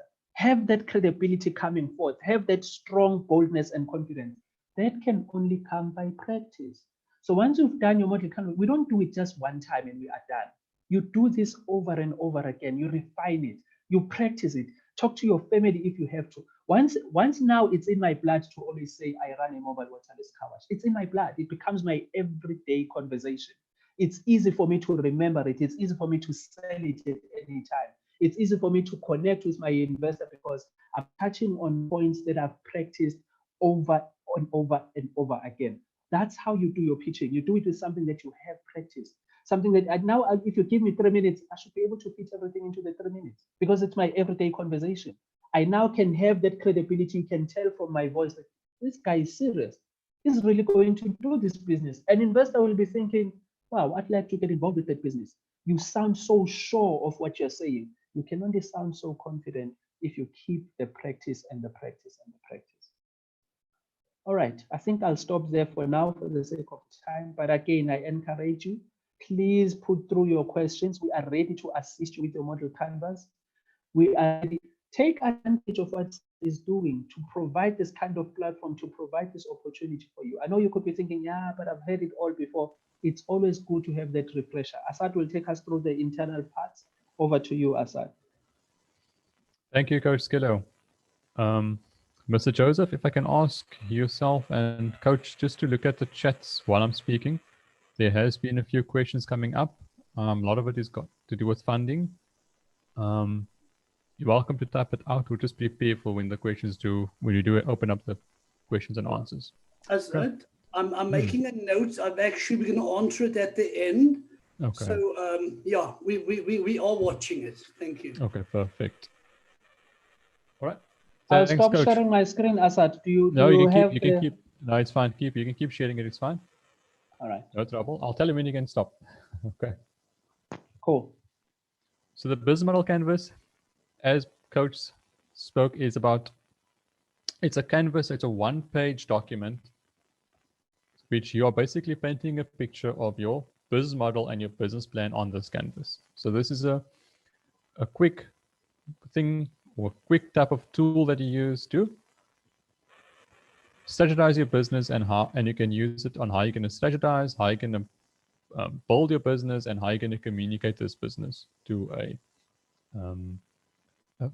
funder, to a panel, or to a customer, or to your staff, or to yourself, so that you're keeping track. Now, the parts on the right-hand side, which is what Coach went through, that's all your external parts. So all the external parts of your business, it's located there. Then in the middle, you got the value proposition. And the value proposition is where your external parts on the right and the internal parts, which I'll be going through, which is in yellow on the left, where the two meet, that's the value that you bring. Now, yes, you can have all your customer segments listed out, who you're going to approach. You can build these relationships with your clients. You can phone them. You can make them all these promises. And you can have all these channels of how you're going to take the product to them. But if you don't have your internal mechanisms established or defined, you're not going to be able to meet that demand to your customer. It seems obvious. And most of the stuff on the business model canvas is obvious. So the point is not to make it difficult. The point is just to make you aware. Now, during this time, we won't be able to go through in depth in each segment.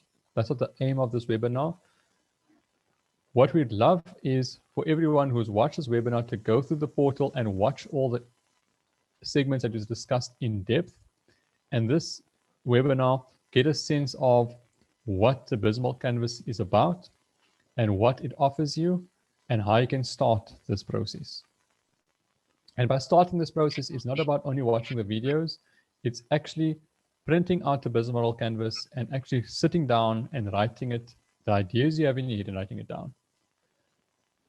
Now, when you come to the internal parts, you've got your key partners, your key activities, and your key resources. And those three parts has to be defined, as I spoke in the beginning, and you have to have these to able to provide the value to your product, to your customer. So let's start off and start with the, sorry, Coach, if you just scroll down a little bit. A little bit down. Okay. Okay. Okay. A little bit up. Okay. Down there, there's another two parts of the business model canvas, which is the finances, which is your revenue part, and your cost structure. Now, people, if you do this method, you will then not miss any. It'll be harder for you to miss any quantitative factors like revenue and your costs. So everything internally that you have will come at a price. So just keep note of that. If we can go back up, then we can say it up. Okay. So let's start with the key activities. For you to, if you promise a car wash service to a client, there's certain activities you have to do to meet that demand. It's washing the cars, it's contacting the client, it's booking the car, it's getting the staff to perform the washing, it's about maintaining your vacuum cleaners, it's about having a rental spot. All that is your internal parts of your business, and those are tasks you have to do. Those are jobs you have to do. So you have to define all the activities in your business that you need to do or your staff needs to do or you can outsource to perform those outcomes you want with the customer. Then you got your key resources. The key resources is the infrastructure you have in your business, and this infrastructure allows you to perform those tasks. If you say you're a waterless car wash, but you don't have the equipment, then how will you be able to wash the car waterless? Doesn't make sense. So your resources has to be listed, and also take note that these resources can either be owned or be rented.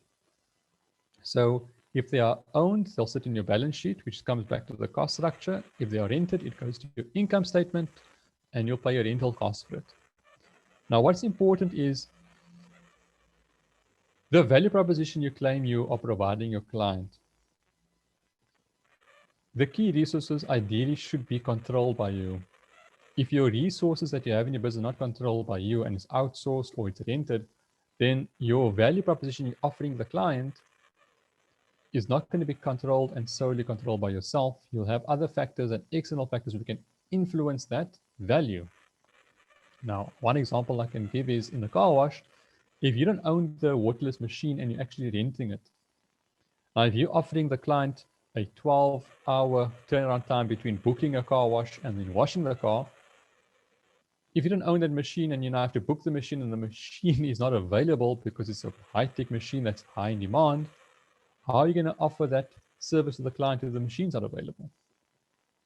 So think about it, these examples in your own business or the idea or the business idea you have in your business.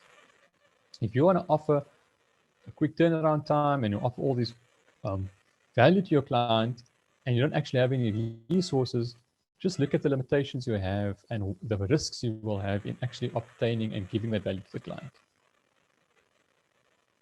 And then on the last part of the business model canvas, on the internal side, is your key partners. Now, if you go through the videos on the portal, I'll go more in depth in this. And I would love to stress one thing. Don't be limited in thinking that a key partner is a supplier. You know, we are a car manufacturing car wash business, and you know what? Our key partner is the person that gives us the chemicals. He's my key partner. I buy chemicals from him, polish tires, and that's my key partner. No, your key partner is beyond that. Yes, they're one of your key partners, but your key partners you can collaborate with your suppliers. You could even tell your suppliers, you know what? You've got other products out there that you're making. This is one example. So think of your business and think of the key partners you have. Think of a supplier you have. If you're doing waterless car wash and you're going to clients and you've got a chemical out there that's being used in your business, you could perhaps negotiate a better deal with your supplier and ask for, maybe you could even get a deal at cost price, because you could maybe advertise that product with, or maybe they're making other products that is used in the household, which your clients use. So maybe they've got something that cleans tar or cleans oil stains in the driveway. I think if they could put a pamphlet in each car, they're getting free advertising. So try and find ways where you can build relationships, not only on your customers, but also with your suppliers that goes beyond just the supplier one-to-one relationship. Just something to think about. And think of the activities you'll need to do to perform those that communication with your key partners.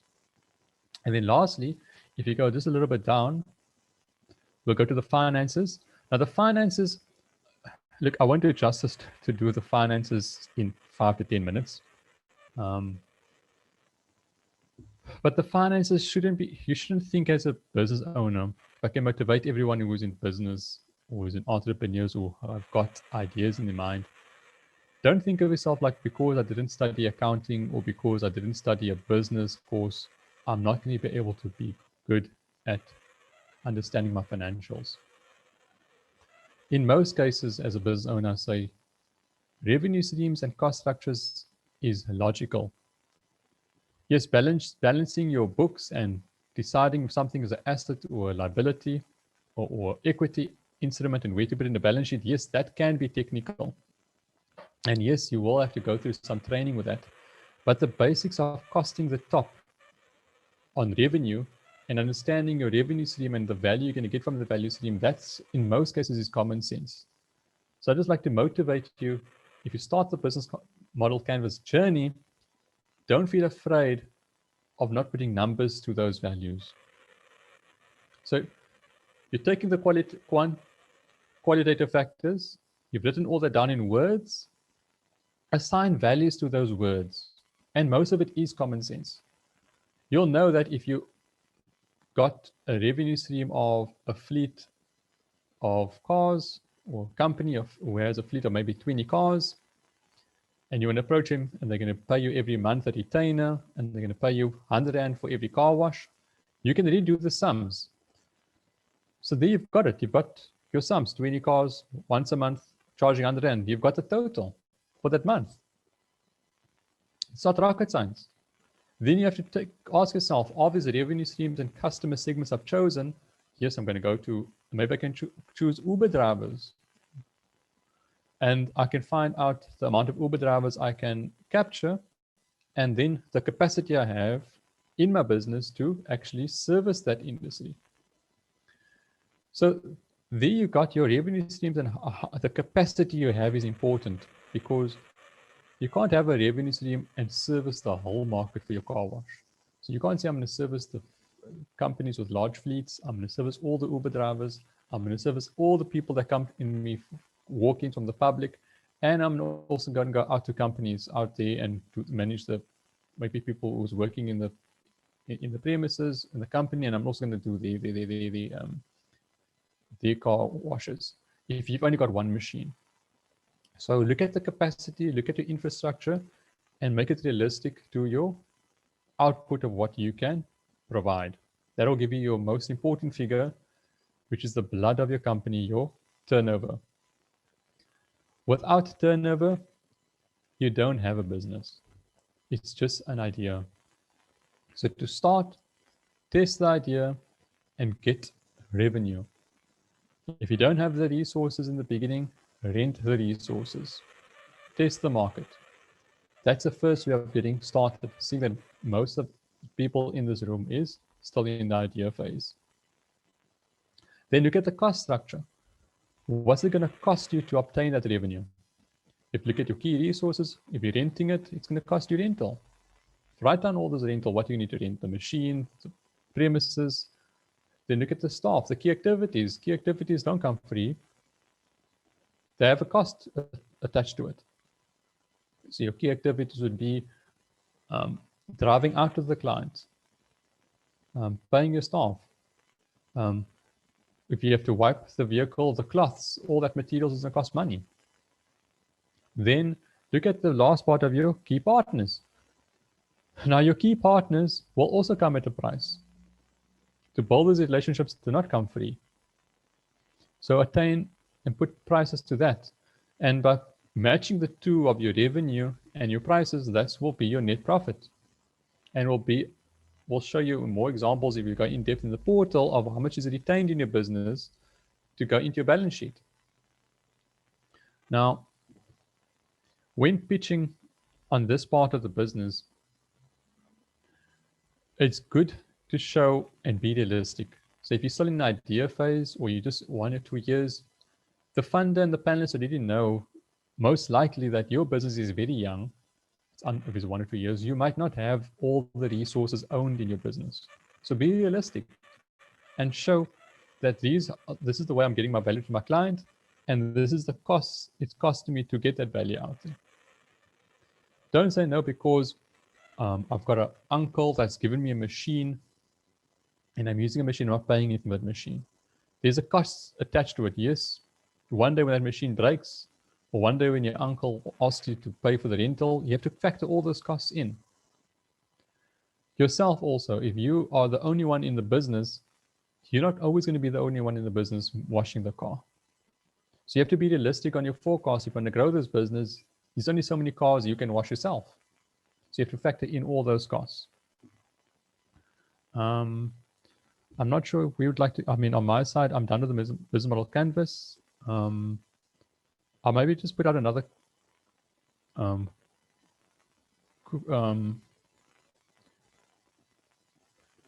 poll out there for everyone. And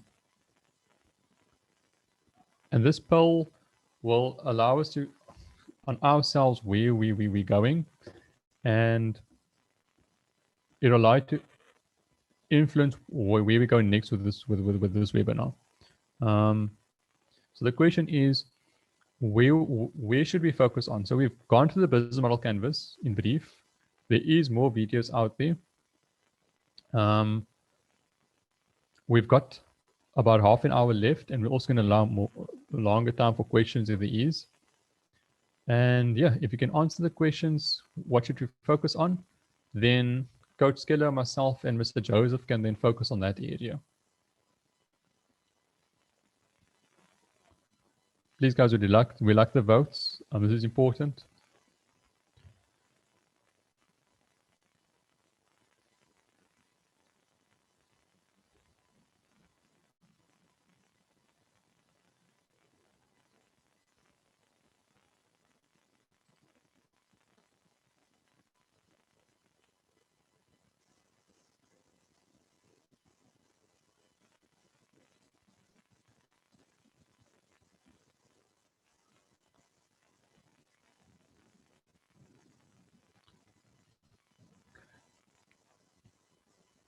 Okay, Coach and Mr. Joseph, I think the majority, and I can see why, majority of the people in the room would like to see or the elements of a final pitch. And it's not surprising because we've got everyone more in the idea phase and still in the 1 to 2 year. And I think it'll be valuable maybe then to just discuss the elements of a final pitch for 20 minutes. If I can get your input, if you agree, if we can go through the final pitch elements. I built something that's just got about 13 points on how to do a final pitch and what elements to look at, which speaks directly to the business model canvas. So the business model canvas has got different elements in it that can be used. You can focus it on a pitching part, as a strategy part, as a looking back at history of how you've grown your business, look at past mistakes. So it's a live document, and it's a canvas that you paint. So Mr. Joseph, you can get your input. Would you like to go? Do you think we should advise if we go for the next 20 minutes with this?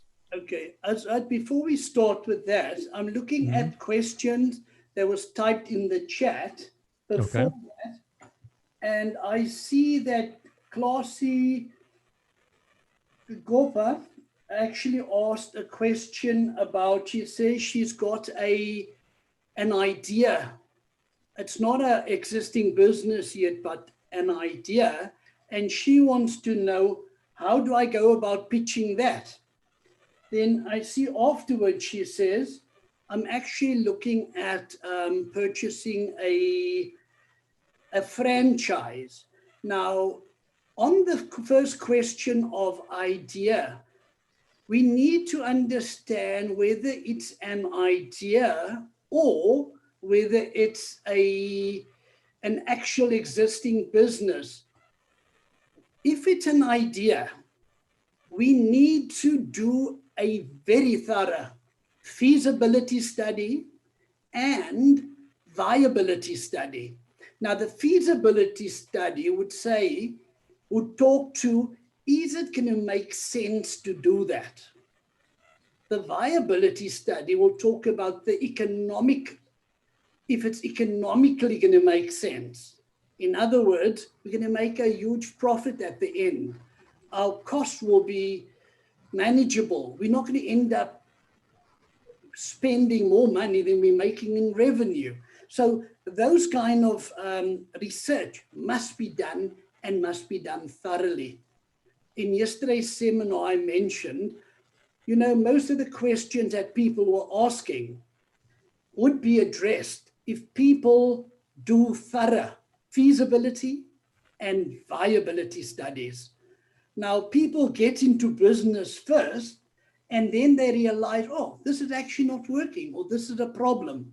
I understand that. That's what we call experiential learning.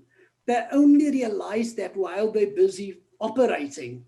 Now, we are saying, people, we need you to think about it with foresight. Sit, you know, we call it risk management. You look ahead and you tell yourself, what is risk? Risk is anything that can go wrong. So you need to sit there and think about what the potential pitfalls are going forward. You need to speak to people who have businesses like that. But you can't go and tell them, I'm actually going to do the same thing. You need to be very clever, very surreptitious in the way you're going to phrase your questions or inquire from them or from their staff. You'll find out their staff knows a lot about the business. So do proper feasibility if you want to be able to before you start pitching, because when you pitch, I spoke earlier about hypothesizing, where you say, if I have so many clients, I can get the revenue of that. No, you need to say, I've done a survey.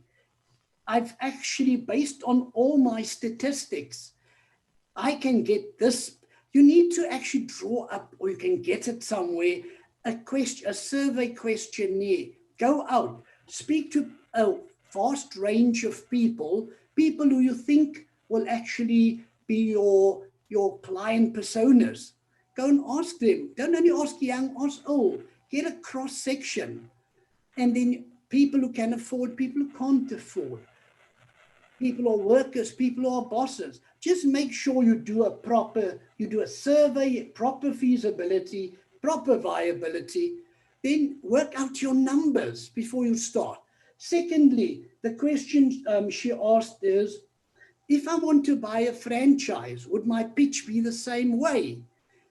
Well, Classy, if you're going to buy a franchise, the franchisors firstly look at, they have a set price, a stipulated price. So that's going to be, before you can talk to us, do you have the money? Can you pay $250,000, whatever the cost is of a franchise? The second thing they're going to look at is location. You know, you cannot have your franchise close to an existing franchise of the same company, because you're going to be taking away from the other one. You're going to be taking business away from them, eating off their plate. So they won't permit that. When you go, you need to use virtually the same template as we've used here, exactly the same. Certain things might not apply or be as relevant as others, but you must use the same framework. You're not going to get away from the same framework. Now, to answer Azad's question, sorry, Classy, if that satisfies you, I think you asked Coach also a question. He can talk to that one. If the business, so and if I haven't answered all your questions, you can ask again. But I'm going to go on to Azad's question now of, can we talk to what an example of a pitch should be? Seeing I haven't prepared the actual pitch, I'm going to work on a 5-minute pitch on what I've done earlier. So I'm just going to talk to that. Okay, let's do it in 3 minutes. Because I haven't prepared, it's going to be a bit tough. But Azad or Coach, one of you need to time me and tell me But when no, I think that's not the question, Mr. Joseph. It's not about the example of the pitch. They more want to go to the elements of the pitch. Okay, okay, if that's the question, if they want me to talk about the element, Azad, just let me share again quickly. Just put it on, allow me to share my screen. Okay. I also had something shared, but it's fine. We can go through your one then. Just can I get, because I'm going to cut you out when I'm going to do this. No, it's fine. You can go. You see, when we're looking at, so what they're asking is how they use the business model canvas to prepare their pitch. Is that what you're saying, Azad? Yes. Okay. People, when you look at your business model canvas, we need to understand certain things.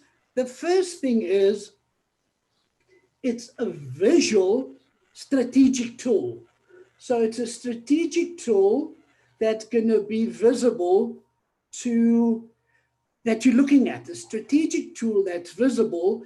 And the most important part of this strategic tool, it allows you to focus, to concentrate on the 9 areas. We've come up and said, or not we, this guy Alderweireld that came up with this, he came up with 9 building blocks. So the building blocks, he says, this covers any business model. These are the 9 important facets and aspects of a business. He split it into 3 on the right-hand side, which talks to the external part of the business. It talks to customers. Customers not innate to your business. They're not in your business. Your business, the channels, your distribution channels is on the outside of your business. Your customer relationships is the relationships you have with customers on the outside. So on the right-hand side, it's all about your customers, the external elements of your business. So there, you start with that. You come up with looking, because business is all about customers. So you start, as Coach Scalo was saying, it's all about that side of the business. So you look at your customer segment, and then you can say, am I looking, firstly you come up with a picture of your customer. I called it a personal or customer persona. So what would a customer look like? Would it be old people that's retired, possibly men, possibly women, possibly both? Or am I looking at the youth, people between the ages of 18 and 35? Would it be men? Would it be female? Would it be both? So you have a persona. So you know when you're thinking of your customer, you have a pictorial of them, what a customer would look like. So you keep it very concentrated, very focused, who you are pitching to, who your targeted market, not pitching to, who your targeted market is, who you are looking at, whose business you're going to want to garnish. So it's all about your customer. That's your customer segment. Then you say, am I going to target them as a mass market, like the whole market, which is very difficult. That you do if you have a supermarket. But however, if you have a supermarket, you've got a mass market, but within your mass market, you might want to segment and say, I'm only going to be looking at this section where I'm going to be dealing with women or newly people who just had babies. So that's going to be the diapers and nappies and whatever. So you segment within a mass market. That's another way of doing it. The other one is, are you dealing niche market? People who don't want to go where everyone else go, they want to eat in a very larny upmarket. Are you targeting the niche market? Is your clothing of a higher price? better quality, higher price, you're going to probably have a niche market going for that because your prices are so high. People who want quality and will pay the amount irrespective of price. So that's going to be under market segment. Then the next thing you're going to be looking at, what relationship do you want with them? If you're going to have a personal relationship, you're going to be looking at it's going to cost you more because you're going to have to spend time with your customers. And that's going to take a lot of staff, a lot of money. You pay wages and staff costs are the higher. Or are you going to have your relationship with them electronically, where you work on the email, cheaper, quicker, where you deal with the whole mass of them on email? Are you going to do it telephonically? What's going to be your channel that you're going to communicate? You're going to get your message out. So your channel will also determine your relationship with them. Then once you know your customer, you have a good idea of your customer, your relationship you plan to have with them, and how you're going to reach them. Once you know that, you can come up with your value proposition. How are you going to solve their problems using those that we spoke about? The relationship, the channel, and how you're going to target, how you're going to segment them. So then you're able to come up with your value proposition. In other words, we said a value proposition is how are you going to create value for them? How are you going to capture value for them? How are you going to deliver value to them? So we're looking at what are this segmented market we're talking about? What are the problems they are experiencing? What are the pains they're feeling that you want to relieve? What problems are you solving? What gains are you giving them? Now, when we talk of solving a problem, let's say we have people where they work in an industrial area. Shops only open at 9 o'clock. But the people, they leave their homes very early in the morning. When they get to work at 7 o'clock, but the shops are all closed. They're hungry. They haven't had a chance to get something to eat. So you say, you know what? I'm going to open my shop at 6:30. So when these people come, I'm going to have hot coffee. I'm going to have fresh bread, whatever. So they can actually, you're relieving a pain for these people. You're solving a problem. You're opening your shop earlier so they can actually access you. Or you're creating value for them by the same shop, getting them fresh bread early in the morning, which you get earlier that before they walk in, it gets delivered. So you're giving them a gain. You're creating value. That's all under your value proposition, but you need to know your customer. Now, from your customer segment, through this value proposition will come your revenue streams. So you know your customers well, you're giving them this value proposition, and in doing so, you'll actually augment you'll make stronger, you increase your revenue streams. Then on the left-hand side, you're going to have your infrastructure, the internal part of your business. We're looking at what are your key activities? What's your business going to be doing? Do I have a shop that I'm selling things in? Am I going to have this auto engineering company where I'm going to give them auto engineering solutions, like skimming the heads of broken engines and fixing engine parts, crankshafts, that they don't have to buy new engines? Are those my key activities? You need to be clear on exactly what. I'm doing this, but I'm also doing that, and I'm doing a bit of that. No, you must be specific, clear, and unambiguous. Then you're looking at the key resources you have.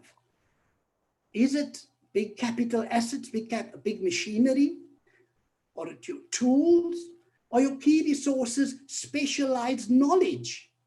So you have these people with specialized knowledge. Are those your key resources?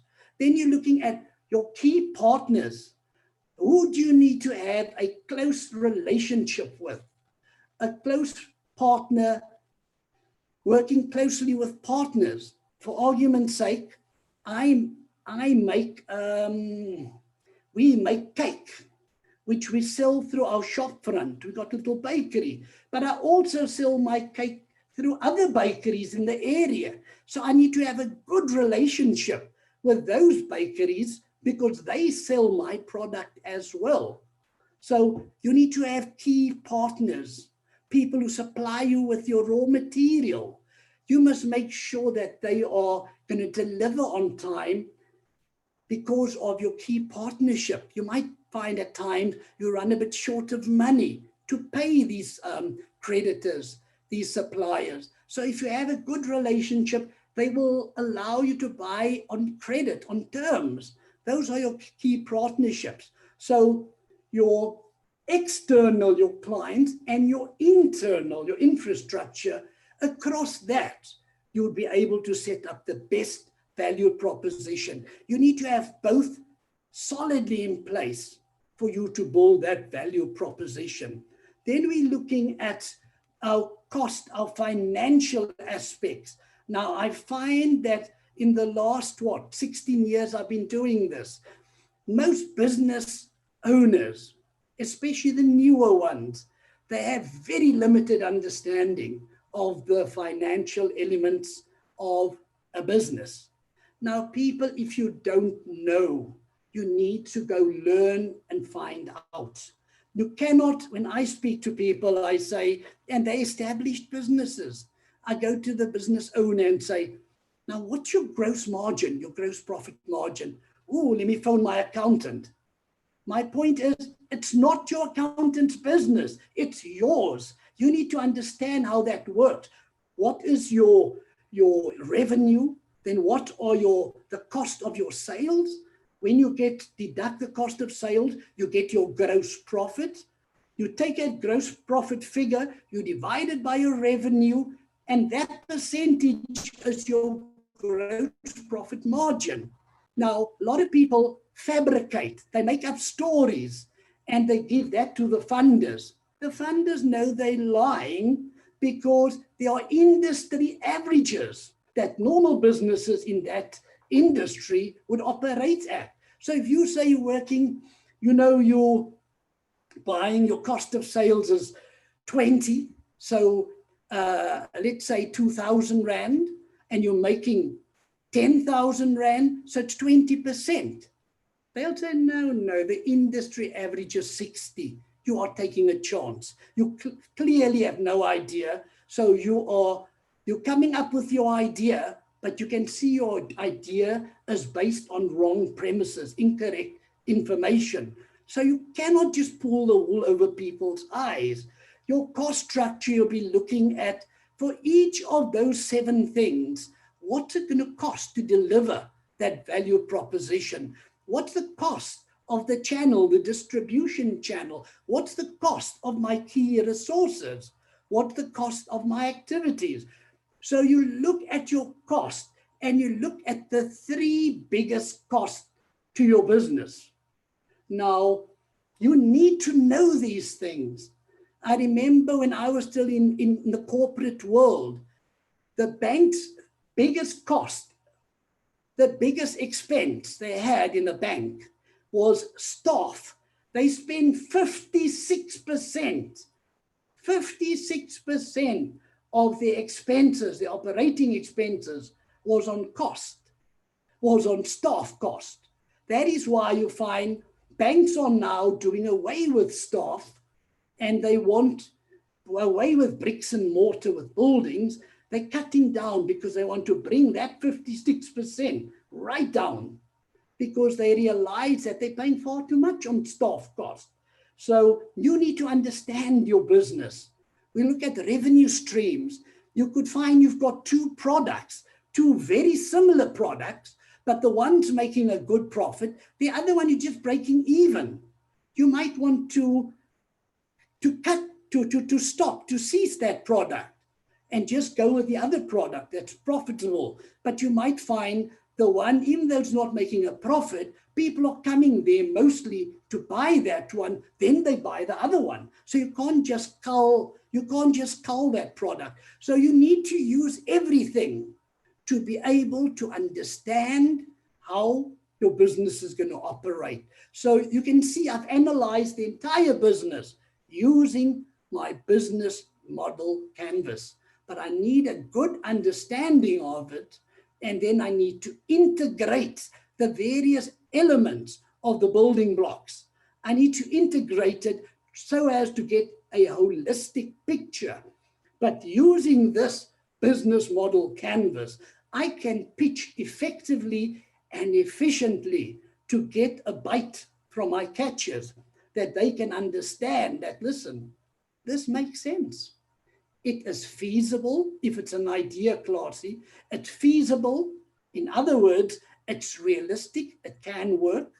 I mean, I can try to sell parts of the beach and go sell parts of the beach to people. Say, hey, I got this nice beach. You can go buy it. No, you can't. It's public. It's public. It must be something that's feasible. It must make economic sense. It must be viable. And you must have gone to the customers and asked them, would you buy that? Would you use products like that? If someone came up with a product like that, you need to have a survey. Don't assume, sit with your mates and say, do you think people will like that? Do you think they like a restaurant selling that, or Chisnyama? Do you think that? You don't know. Go and ask them. Don't assume you know what they want. So if you do all of those basics, you will find that the people will buy into your idea. That is your catches, or you're pitching to your audience. Once you've got the money, your business, you follow once again. You plan, you do adequate preparation. You need to learn continuously. Entrepreneurs think on their feet.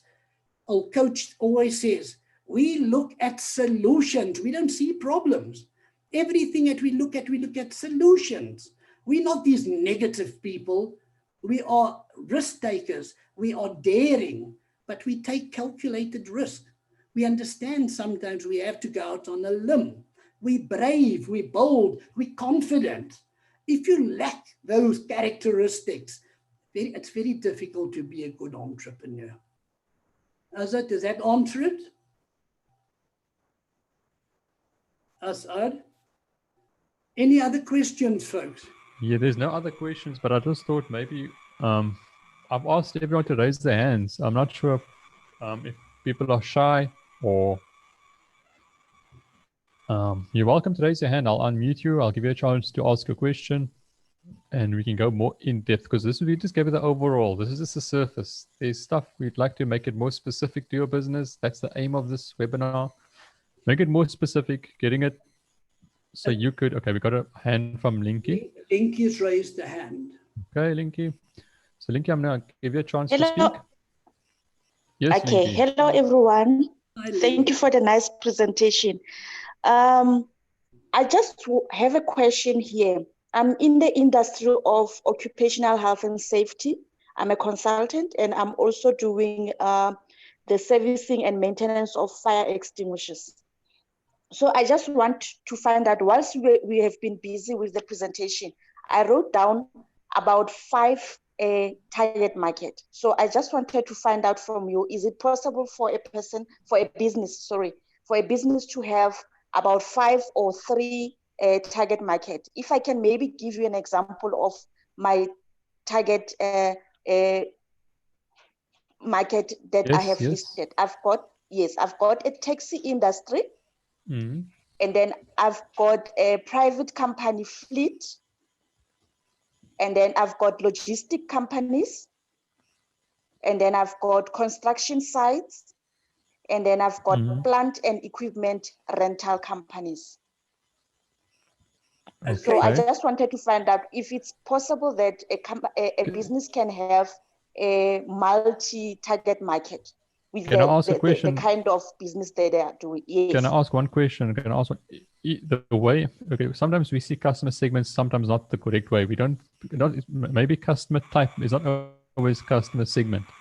So maybe I can ask the question, do these different 5 types have different ways that you actually have to give the product? Is it different ways that that there's regulation? Is it different types of maybe it's an obvious question for you, but coming from my side, because I know sometimes it's fire like go to a warehouse, they need CO2 gas.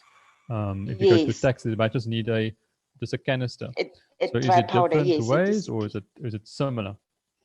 It's actually similar ways, because they are being regulated to say, if you have a taxi or you have a public transport, you have to have a fire extinguisher, which they will give you a description of what kind of a fire extinguisher you need to have and the size in your car, in your taxi. And then when it goes to the plant and equipment, it's also the same. The construction plant and equipment, they will also regulate you to say the plant, this kind of a TLB needs to have this kind of a fire extinguisher.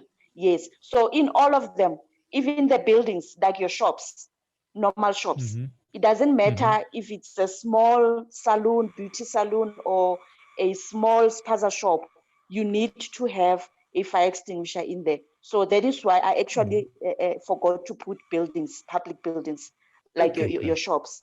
So does it have to? Yes. Okay, Linky, let me come in here.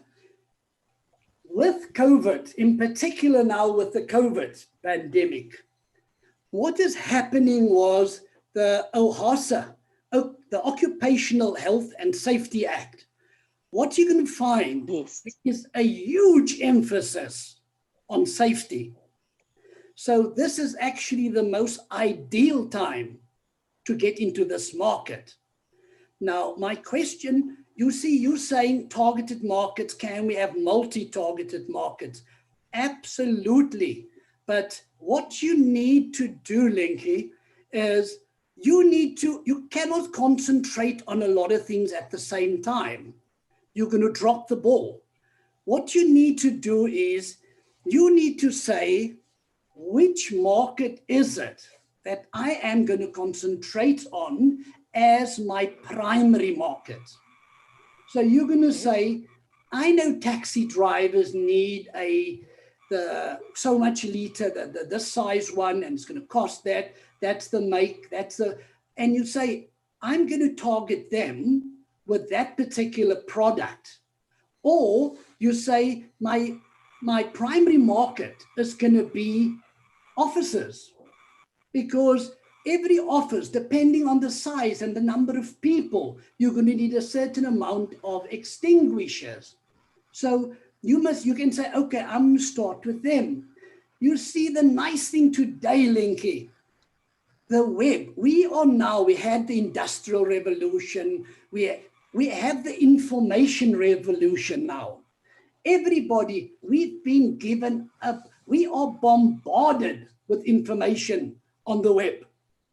Whatever industry you're looking at, it's probably there. Look on the web. See what people who are doing similar things, what they are doing. Then you can copy from there. Don't restrict yourself. Yes, you can have multi-market segments. However, you can't do a bit of everything. That's not going to work. You can't have a fruit salad market segment. You need to isolate each one. You need to have all of them in front of you and say, which ones, do the economics, do your viability, and say which ones you need to go to your market and see who wants what. But you need to concentrate on them. You need to have them in like a primary market, a secondary market, a tertiary market, but you need to be very focused. Once you're not concentrated and focused, you're all over the show, and you're going to find your revenues is not going to actually, what you're doing is called having various revenue streams, but you can't concentrate on everything. If you have a few people, you give each one his own market to deal with. If it's only you, you need to have to break it down, but you cannot concentrate on all the markets at the same time. Does that make sense? It does make sense. So I think I will actually try to have a primary market and then have a secondary market, because I do have already identified 2 markets that they really need my assistance. As the construction side is like I'm also doing their health and safety officer there. So whilst I'm on the sites, I can also do the fire extinguisher as well. And then I will choose my primary market, which is already, I have identified it already. So thank you very much. It really makes sense now. Yeah. Thank you, Thank Lindy. you. Also And have a look. Also have a look at your resources. Look at your resources in your key activities. If you've got the capacity, look at the capacity. That will also allow you to give you yeah. Will also give you an indication. Yes. All right. Thank you very much, guys. You're welcome, Linky. Anyone else? People, you have the opportunity now to tap into any resource, to any information you want while you have us here. You know, entrepreneurs are people who are bold. You know, even if you ask a question which you feel might be silly, or you feel someone might think, oh, you know, that one, you cannot think like that. An entrepreneur, this is going to be your form of income. You are no longer working for someone. You need to put yourself out there, ask the questions, ask difficult questions. And if some person wants to laugh at you, that's their problem, not yours. You need to be bold enough. And I wrote something Okay, down. Moses has his reins. Moses has his reins. On Moses' question, just before he starts, Azad, Moses' question, I was looking for his name. His question was, can I send my business model canvas to you? Or can I, my answer to everybody answering Moses' question is, please do. Please send us anything you have as far as it, as regards your business model canvas, as regards your pitch deck. We would like to make comments, to guide, to direct, and give you feedback on your work. So Moses and everyone else, please, please send it to us. I've typed in the chat box our email address. I'm going to tell you now as well, it's Ulwazi, that's knowledge, U for uncle, L for Lima, for lion, W for whiskey, A for alpha, Z for zebra, I for India. So it's Ulwazi Group, Group, Ulwazi Group at mweb.co.za. Please send it to us. We'd really appreciate it if we can add value to you by looking at your business model canvas, and we'll help you. The most difficult part of it is to get started. Sorry, Moses, you want to ask a question?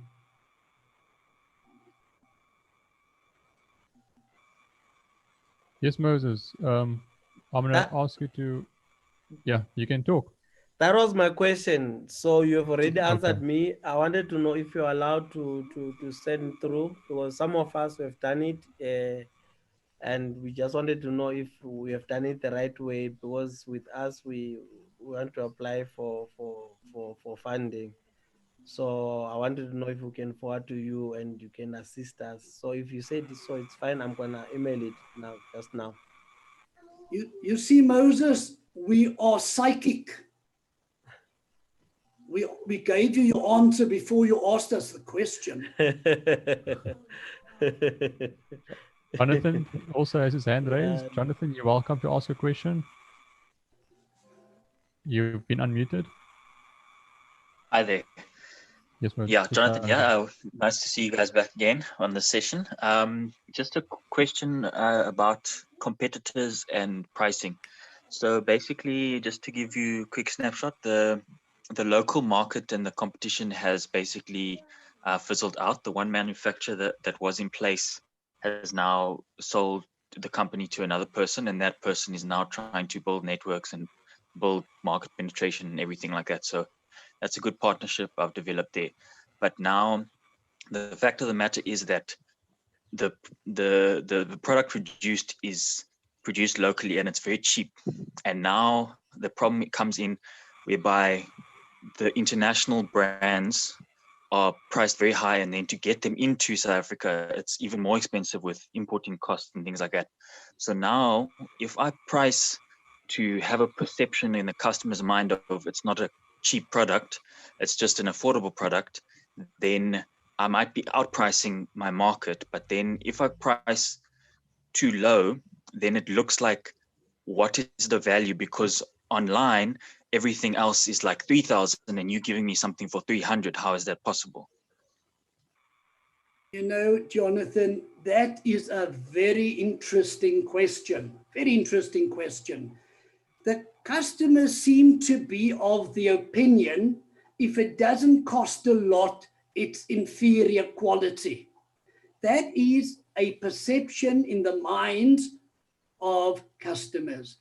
That is why if you need to, in your marketing, you need to extensively market the fact that you are giving very, very high level quality at a very affordable price because of it's locally manufactured. You get it suppliers, you're getting it at a good price. It's difficult because you're always going to have that perception. That is why some people, they actually elevate their price just so people will buy if it costs more. People will tell you, I need to elevate my price so people will buy. It defies logic. That is one of the things people are doing because the client's actually happy when he's paying more. If you're going to, you see, that's always going to be, people don't understand how you can produce, how your production cost could warrant a charging, having a retail price of whatever you're talking about, your 300 Rand. So you need to get them to understand on your product, listen, we are offering this. This is what it is. Whatever the things are, the fiber, the fabric, whatever it is, the design, we are able to do all of that locally at that cost. You need to explain, you need to give them a narrative as to how you're able to do that. And often, as I say, people really elevate their price just for the customer to believe they're actually getting better value. Does that make sense, Jonathan? Yes, thank you for that input. And then just a short follow-up. So one strategy I thought of coming around that is having one product line at an elevated price and then another one at an affordable price, and then trying to see what the consumer picks or enjoys and things like that. But I don't really necessarily want to follow that because that I don't think is fair business where you have basically the same product. You're just giving it a different name because you're abusing the psychology of the consumer. You see, Jonathan, that is another conundrum in business. It's another conundrum. You know, it seems like you have to be dishonest to make money. You're going to have to face, you know, when it comes to pricing, now there's different ways of pricing. Obviously, you know, you work out your cost, then you see where you're breaking even, then you see at what price you can afford to charge. That's all governed by the competitors' prices. You can't say, it's costing me so much to make it, so I need to charge that price. The opposite of your problem. In other words, it's costing me so much, it's costing me 300 Rand to make it, so I need to charge 350, but the market is charging 300. So you can't, just depending on based on your cost, you can't set a price. All of us are basically price takers. The only people who are not price takers are people who have monopoly. So that I'm just saying, by the way, just because give me a chance to bring that in. Your story is you're going to have to experiment on your pricing. There's no ways anyone can categorically and tell you what the right price is to the right way to price it. Nobody can tell you that because the market is so fickle and the market change from area to area, location to location, province to province. So these are all elements you need to take into consideration. So this is going to have to very much be, you need to take a decision. You need to take a strategic decision. You know, the normal price for that, for quality, is that. I'm making it for that. I can really give it to them for that. And price it at a figure that you feel is reasonable, even though you feel, hey, I'm actually a bit under or I'm a bit over. I'm ripping people off. People, as I say, it seems like they want to be ripped off to buy from you. Otherwise, they think, how can Jonathan give me that at that price? It's just not realistic. He must be giving us Chinese products, because we all know the Chinese have flooded our market with inferior products, and you know, I'm wearing it 2-3 times. It's going to be finished. I'm going to have to buy a new one again, as opposed to a quality thing I'm going to have longevity out of. Jonathan, your position, you're in a conundrum. I know that a lot of people that I've spoken to before, or advised them, is, unfortunately, elevate your price to give people the impression that they're paying for value. And you might say, but that's not right. My advice is, if you want them to buy, it's all about perception. It's not reality, it's perception. People buy on perception. And how do they buy? Visually, what they see, what they smell, if it's a food industry, or even in clothing, what they feel, what they hear, if it's an audio product. That's how people buy, on those perceptions. With pricing, their perception is, I'm getting quality. So you say, but I can give it cheap. Yeah, I can give it cheap, but they think you're giving them inferior quality. That is an age-old thing in business. Jonathan, Yeah, thanks for that. I'm definitely working on how to refine the narrative on that perception, but thank you. You're welcome. Yes, Sir. Marion's also got a question. Thank you, Mr. Joseph, for that answer. I know, Coach, you want to maybe add something? You're quiet there. No, no, I'm good. I'm in agreement with what Ahmad was saying. In fact, just one little addition would be to also think of grouping products. I like grouping, and I like using key partners to group. So sometimes we play around with the price by grouping. If I say you'll get your car wash including then I can work out the margins are, and then I can come out with a price that kind of, you know, covers for the grouping part of it. But that's just about it.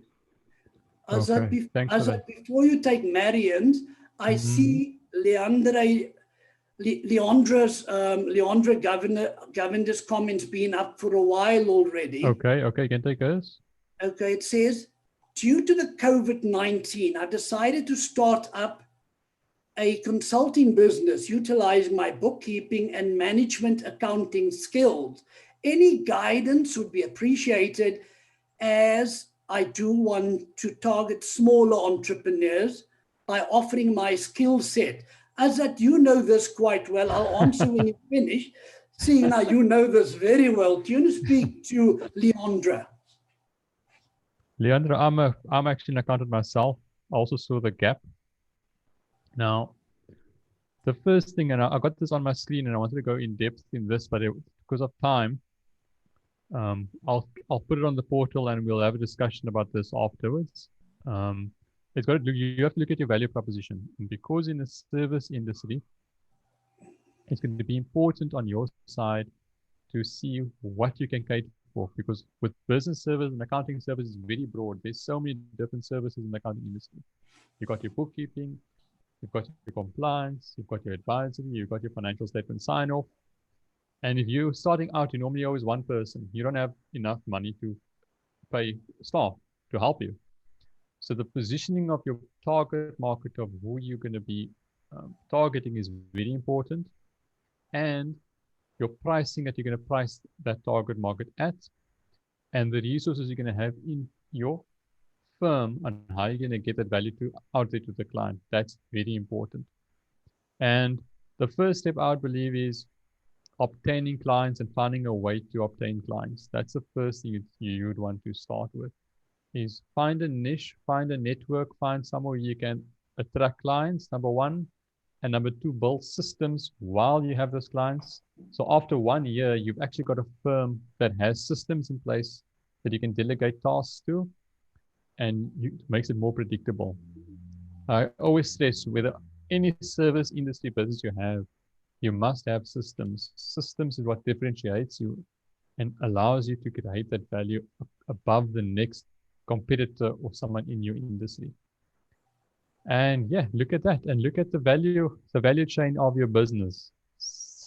I'm not sure if I'm rambling here, but your value chain of a business is also important. And sometimes when it comes to service industries, we tend to forget the value chain. Yes, when you look at a product, you look at the value chain, where it started and how we get to the client. But the value chain of a service industry is not that easy. And if you look at the value chain of how you're getting your value to your clients, it's very important, and that allows you to also scale up your business. But yeah, good luck with the new venture. You're welcome to contact me privately and send your business plan or send your business model canvas, and I don't mind looking at it. And that goes to everyone else in the room also. Coach, sorry. you're going to add anything? I'm good, Asad. Okay. Okay. I just want to say something to Leandra. Leandra, you know what? It is your timing is perfect for what you want to do, because we are encouraging small businesses, the micro enterprises at the moment. We want to help them because we realize that they are so important to our economy, that I know Department of Small Business Development via its agencies are putting huge emphasis on it. And a lot of these people do not have decent bookkeeping in place. They've got no record keeping, everything is, and that's a huge market to you. You need to exploit that. Get involved with the CEDAs, with the NIDAs, National Youth Development. Register with them. Go to small businesses and ask them, ask traders, because what small businesses now offering, you need to have your records in place. I think you couldn't have chosen a better time to get into the industry than you have now. So I really think you're on a good wicket. So just, I see we're running out of time, but I must just humbly apologize to Marion. I owe her a huge apology. I didn't realize she got, before Leandra, she said, I'm not sure how to raise my hand. I have a question. Yes. So Marion, humblest apologies. Please, can we take your question? Thank you very much. Can you hear me? We can. Clearly. Okay, fantastic. Thank you. My question is actually in two parts. The first part is basically to Jonathan. During the financial crisis of 2008, I franchised my business. And at that time, I had to look after clients that were financially strapped, and I was working at creating an affordable model and just pricing my product at what I felt was reasonable. And then looking at the market, I started changing my price and actually upping it a bit, and I got a better quality client. At the end of the day, I had less headache, and they were referring more clients to me. And instead of quote unquote ripping the client off, I actually added more value to them. So I put my prices up, but then included more in my offering. And as a result, I had a better quality client, and it took away so much headache from our business. And at the end of the day, I felt like I was giving a good to my clients. So when I was going for the affordable route, it really actually cost my business. It cost me a lot. It took up a lot of time, and I was just putting out fires all the time. So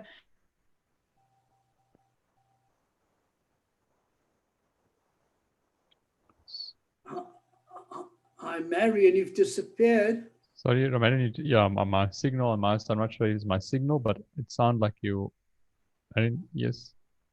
But that's a very, very lovely point. You know, Jonathan, that was actually extremely good advice. There was experiential learning where she came across that problem and she found an excellent solution. That's actually a very good solution.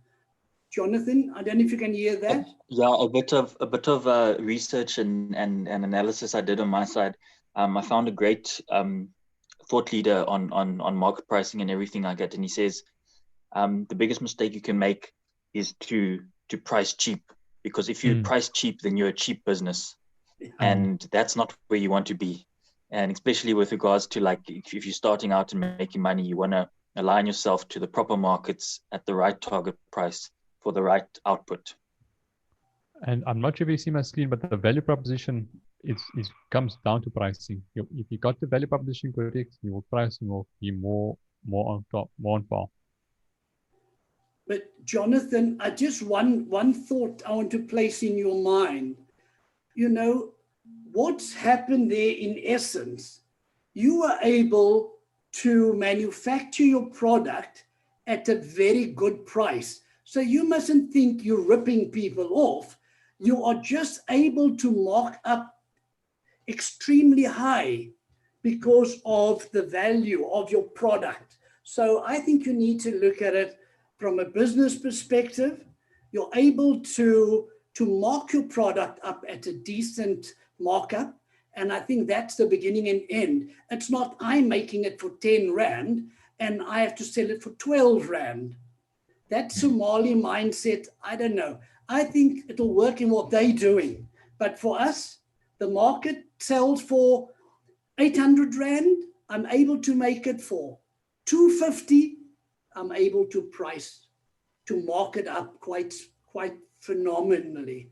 So you mark it up to 790 to 750, and you can have a lot of specials where you sell the 750 product. Everybody knows its value is 750, and you can give them specials for 500 Rand. And they believe they're buying us huge, they're getting us huge deal, which is what that special. Yeah, that's the discount aspect in the bulk purchasing is also another mechanism to get around that. So I have found that out as well. Absolutely, absolutely. Thanks, Jonathan. Okay. Excellent. Thanks, guys. Perfect. I'm not sure if Mr. Malembe wants to come in, or I don't know what's. Folks, we're running. Any more questions or? As I see we've run out of time now. Yes, I don't mind going extra. I mean, if there's more questions, I don't mind going extra, but we have to also speak to Mr. Malembe. How's his time also, because he's also on the call. Yeah. No, thanks, guys. It was very informative. And I think a lot of us who are learning, there's nothing like useless information. All the information is good information. In one way or another, any information will be put to good use at some time and point. I think it's improving by day. Yeah, I think the next session is on Thursday, if I'm not wrong. Thursday. Yes. Yeah, I think we can make it a 2 hour, because I see there isn't much questions. Maybe instead of 2.5 hours, we can just make it 2 hours. Okay. Then, but yeah, thank you so much. I've got to leave now also. Thanks. Okay, perfect. Thanks, Mr. Well, Malembe. thanks very much for joining us. And we hope you found it valuable. And yeah, if there's any, please send us any questions. Send us your business model canvas and your pitch deck. We've given you our email address and we'll respond to you within 48 hours. Thanks very much and have a lovely day. Thank you. Bye-bye. Okay, right, bye.